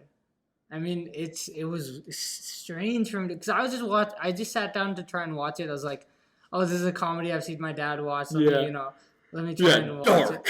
And man, when I started noticing that, I was like, wait, am I going crazy? What? What? Was this always part of it? Yeah. And it's so dark and it's a comedy. You're laughing through this. I died laughing at so many of the jokes. They're so good, but there's a darkness to that show, and I noticed it. But I wonder. I wonder how much. I mean, because you always hear about how the whole absolute power corrupts absolutely few levels down. Yeah. Somewhat power corrupts somewhat. Somewhat. Homelessness corrupts. No, I'm kidding. Bye. But this was the headphones. Show off our amazing. Yeah. Oh my God. Well. You got anything else? This is probably the last thing because I'm sort of starting to get burnt out a bit. But I had a super interesting discussion relating back to manipulation for a second about like go. No, I'll wait till you're listening. I can hear you. No, it was about we were at the juggling festival and we were talking to these. There's definitely a bunch of people who are like on the older side there, I'd say. And one of them is like a teacher, I think, a physics teacher. Physics, 9th grade education. Anyway, he went and explained how basically what he does to encourage the students to ask more questions. This is about whether morality can be done for good or not. And I want to know what you think about manipulation? This. Sorry, manipulation. Yeah, it can be done for moral reasons. Yeah, I'm not. Yeah. This is what he does to encourage his students to ask more questions. He basically, let's say he's... Sorry, that was really funny. Let's say for homework, he's assigning like chapter 5 and chapter 6. Yeah. He'll be like, all right, I'm assigning chapter 5 for homework. Does anyone have any questions? And then if no one raises their hand and asks any questions, he'll be like, oh, okay, I'm also assigning chapter 6. But he was going to assign both anyways. Yeah. Like if someone commented something, he'd be like, yeah, chapter 5. Oh, and 6, by the way. I forgot to write that down. Like he would just make it more nonchalant. Change it? No, he would have put 5. the homework is 5 and 6 regardless of what happens. But that's kind of, well, but he structures it in a way where... but what about next time when someone does ask a question? He's still going to add 6. Well, no, yeah, but if people get in the swing of asking questions every time, then he'll probably just put, like, he'll just say 6 and 7 at the same time instead of separating them to try to... Yeah. It doesn't seem as novel as, like, what I first thought it was. Yeah. Because I feel like... Well, the one you thought is different, because that's like a punishment for not asking a question. It's an incentive. But that's different than manipulation. Yeah. Because the second one is actually just manipulation, because, like, he's going to assign the same amount of homework either way. It's just the way that he's phrasing it convinces people to... Yeah, but this is when I talked about intent, right? Like, his intent there is to get them to learn. So the intent is better. Yeah, and then the other example... definitely, there are types of manipulation, I think. Which, this isn't what I thought at the beginning of our conversation, because I just hadn't thought about it enough. Yeah. But now, my stance is, like, there are levels of manipulation that stem from bad to better. Better, yeah. And then... I do think the ideal way would be to not manipulate at all. Yeah. But with kids, it's a little different, again, because... I do think parents should manipulate. Yeah. And I think parents should manipulate their kids. Shape them. Yeah. Exactly. The other example, which was also less, I would say this is less on the fence, but I also thought it was interesting, is that, I'm not sure if you've ever heard this, but oftentimes, like, if you give a lecture and you want people to ask, like, people have questions, but they're often scared. You know about this. Yeah, they'll hire someone to, like, raise their hand first. Not hire, but get someone to raise their hand first and ask, and then plan the question, too, that they're going to answer to get other people to answer questions. They were explaining, someone at the juggling fest was explaining this, and I'm like, that's manipulative. Yeah.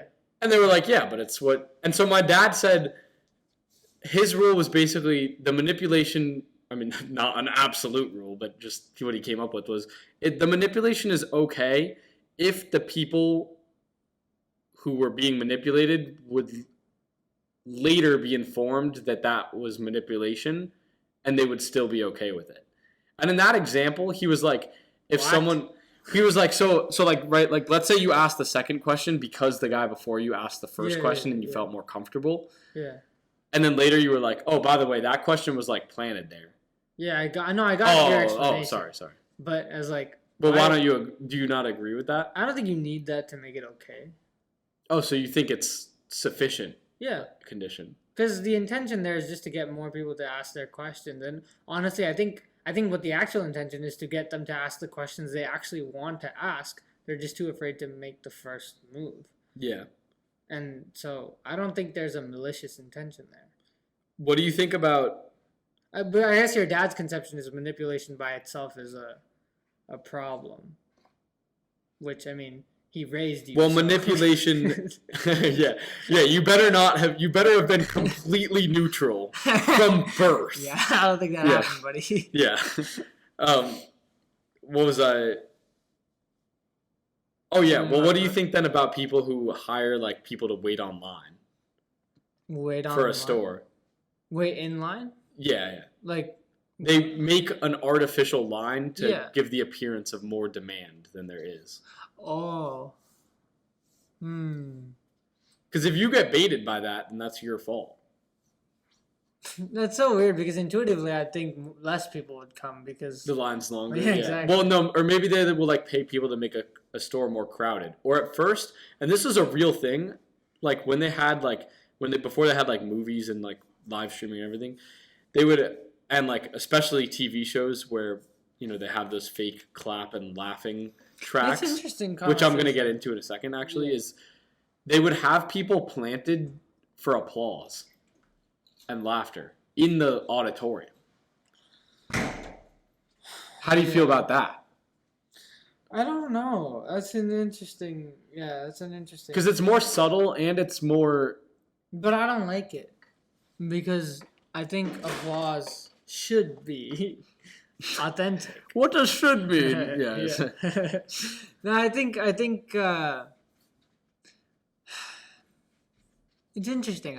I feel like some part of me though thinks the punishment of knowing that all of your applause wasn't authentic is enough for me to be like, yeah, you sorry son of a bitch. Come on, what's wrong with you? Yeah, but what if what if you hold the stance that your comedy, let's say, is worthy of applause, but people are You're too delusional. scared to be the first person to applaud? You're And if they delusional. have someone to start them off, then they'll continue to applaud. You're delusional. Because, I'll Well, say you don't why. think Let me it's tell well. you. You think it's the same thing with raising your hand. Though. No, I don't. Because there's a socially constructed. I don't know if it's a cultural thing or I don't know what it It's is. a cultural gap. But yeah, but when a performance is good, when it Clap. ends, yeah, when it ends, there's just a thing about clapping if it's good. Like, Yeah. people clap. Yeah. That just happens. Everyone starts at the same time. Yeah. Almost.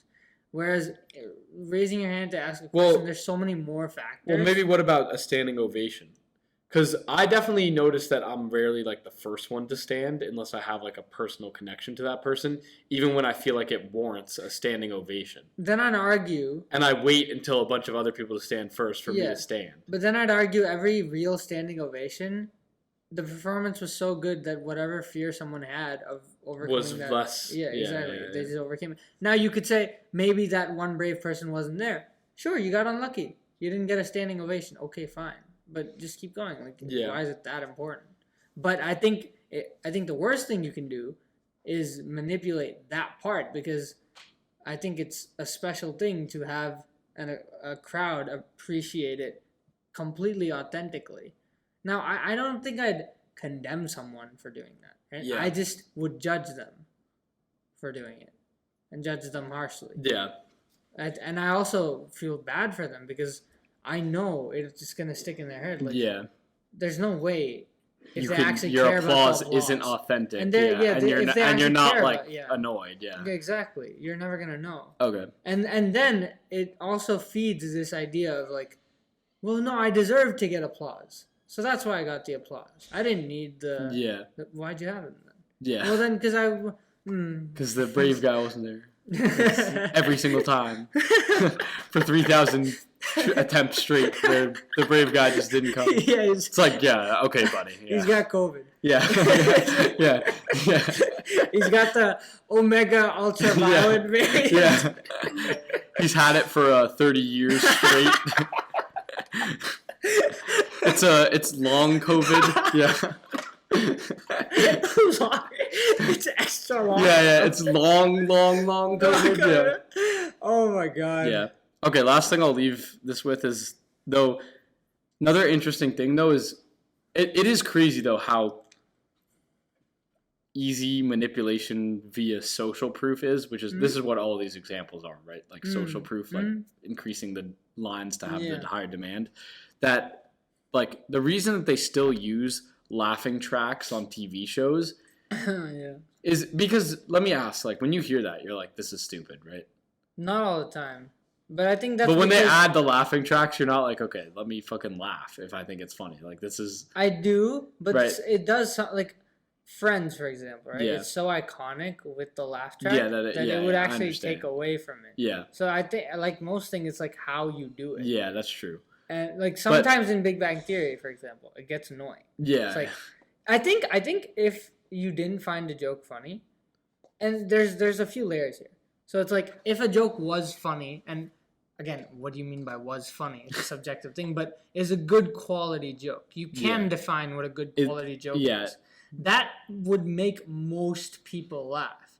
And so when you have a laugh track there, I think it's less egregious than if you had a low quality joke and you know it's a low quality joke. Or you don't know and you're delusional, but then you put the laugh track over there. Whether you knew or not, it's your fault for, doing this because you've now added a laugh track to a bad joke and it's just going to be like, what? Well, did I miss something? What are you that was a terrible joke. Why is there a laugh track there?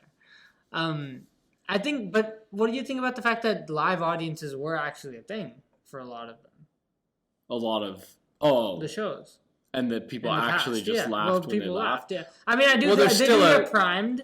They do get, told to laugh. Yeah. But it, well, let's assume it was just genuine laughter from an audience. Would you be okay with it then? Because I think then it's fine. I think it's more okay, but even within the audience, if one person laughs, it just encourages everyone in the audience to laugh, which encourages the viewer to laugh. Yeah. But the point I wanted to make about this is because learned about this in Influence, like the book. Yeah.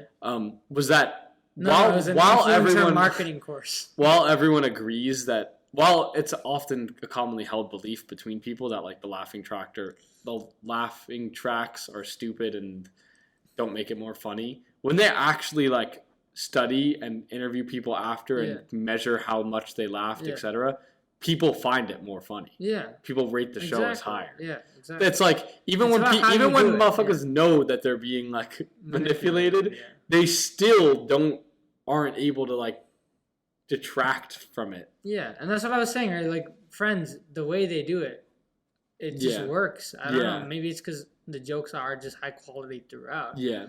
Or maybe. But even when someone would say, even like the show that you would say it didn't work for, maybe not you, but on average you would say that you rate versus if it wasn't there. Yeah, that's just manipulation though. So you're getting manipulated? Yeah. Okay. You are.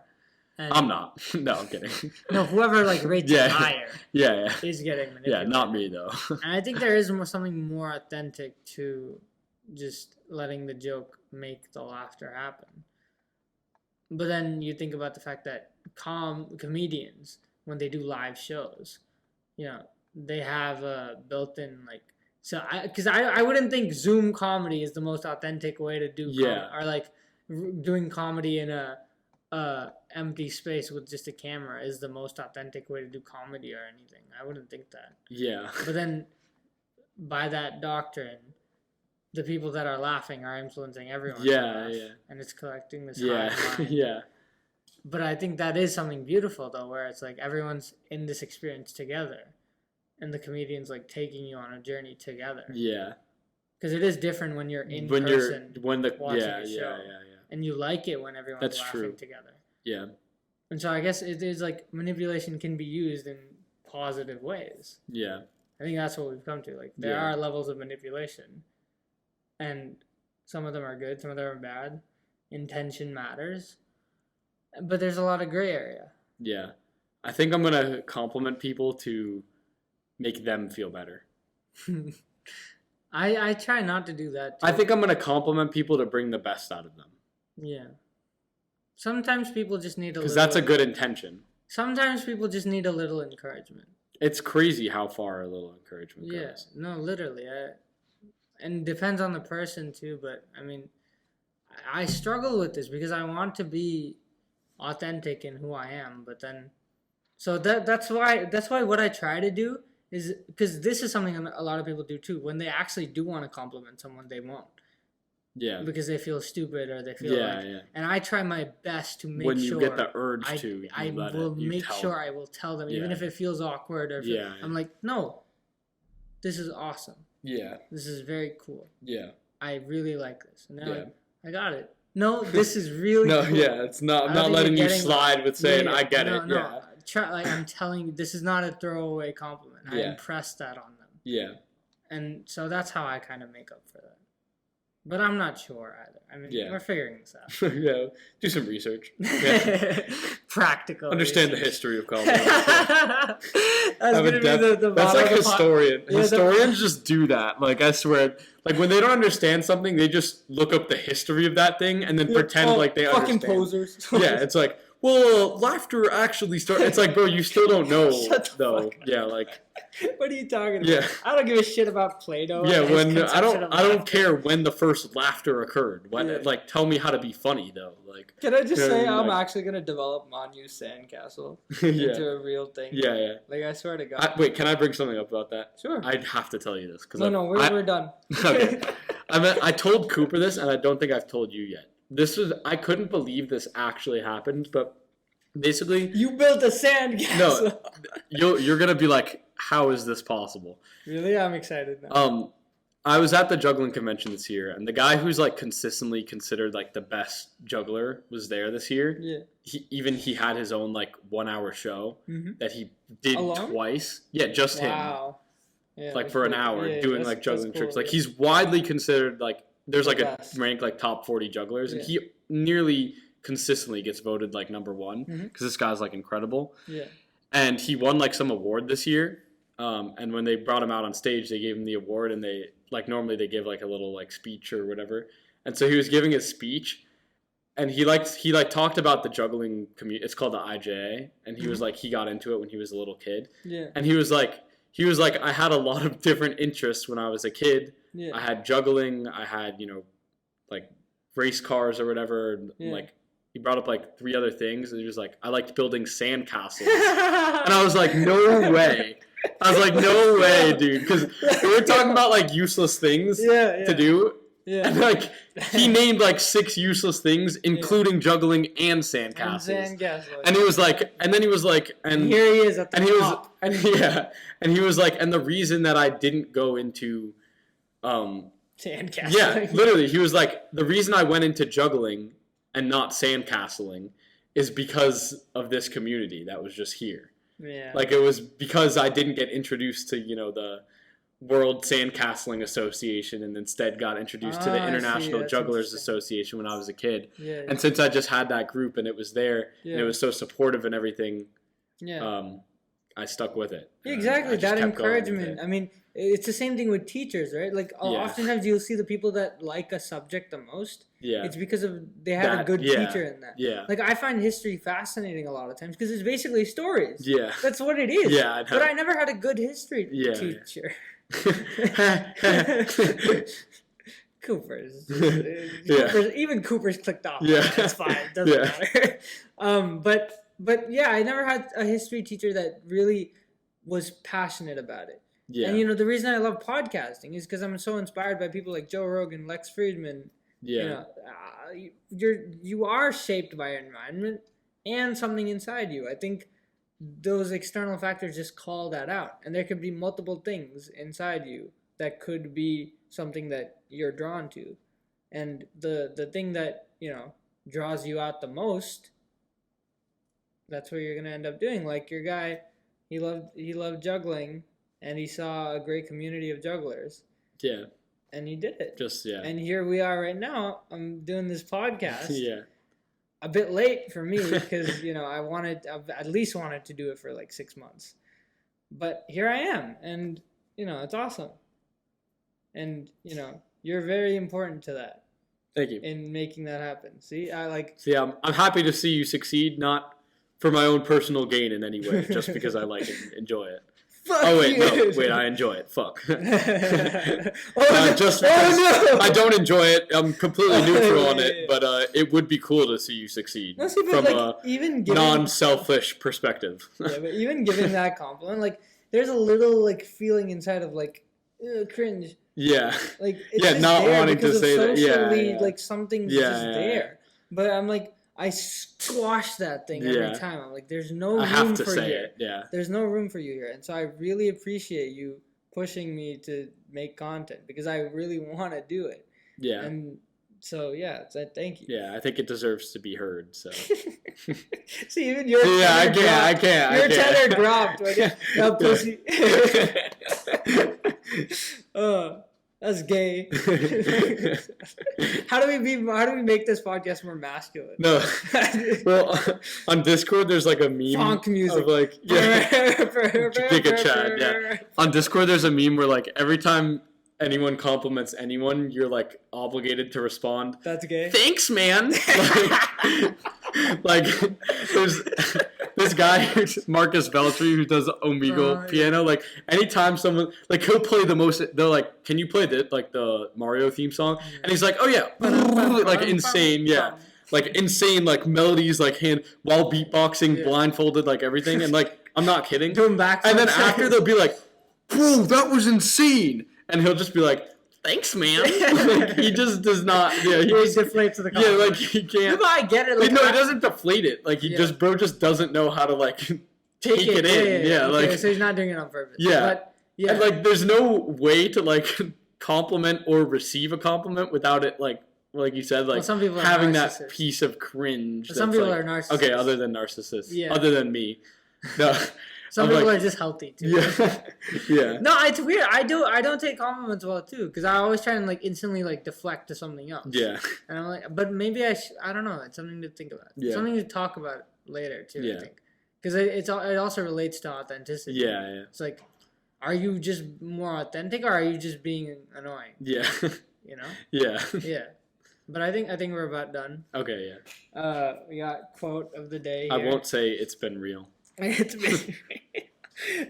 Check out the entire first episode if you want to get that reference. But okay, wow, I just sent it all as zeros. So well, pick a number from 1 to 35. 24 to make it as impossible. Oh my god. 1, 2, 3, no, count 4, from the back. 5, 6, 7, 8, 9, 10, 11, 12, 13, 14, 15, 16, 17, 18, 19, 20, 21, 22, 23, 24. 24? Yeah, 24. All right. No, I'll switch it. No, I'm kidding. Right hook, Yeah. left hook, Yeah. uppercut. When the ending is unknown and the distance is unknown, that's when you know who the fuck you are. David Goggins. I knew it. I knew this fuck. I knew this fucker would do that. Oh my god. Man, I love these quotes. Anyway, thanks. Thanks. Thanks, Cooper. Peace out.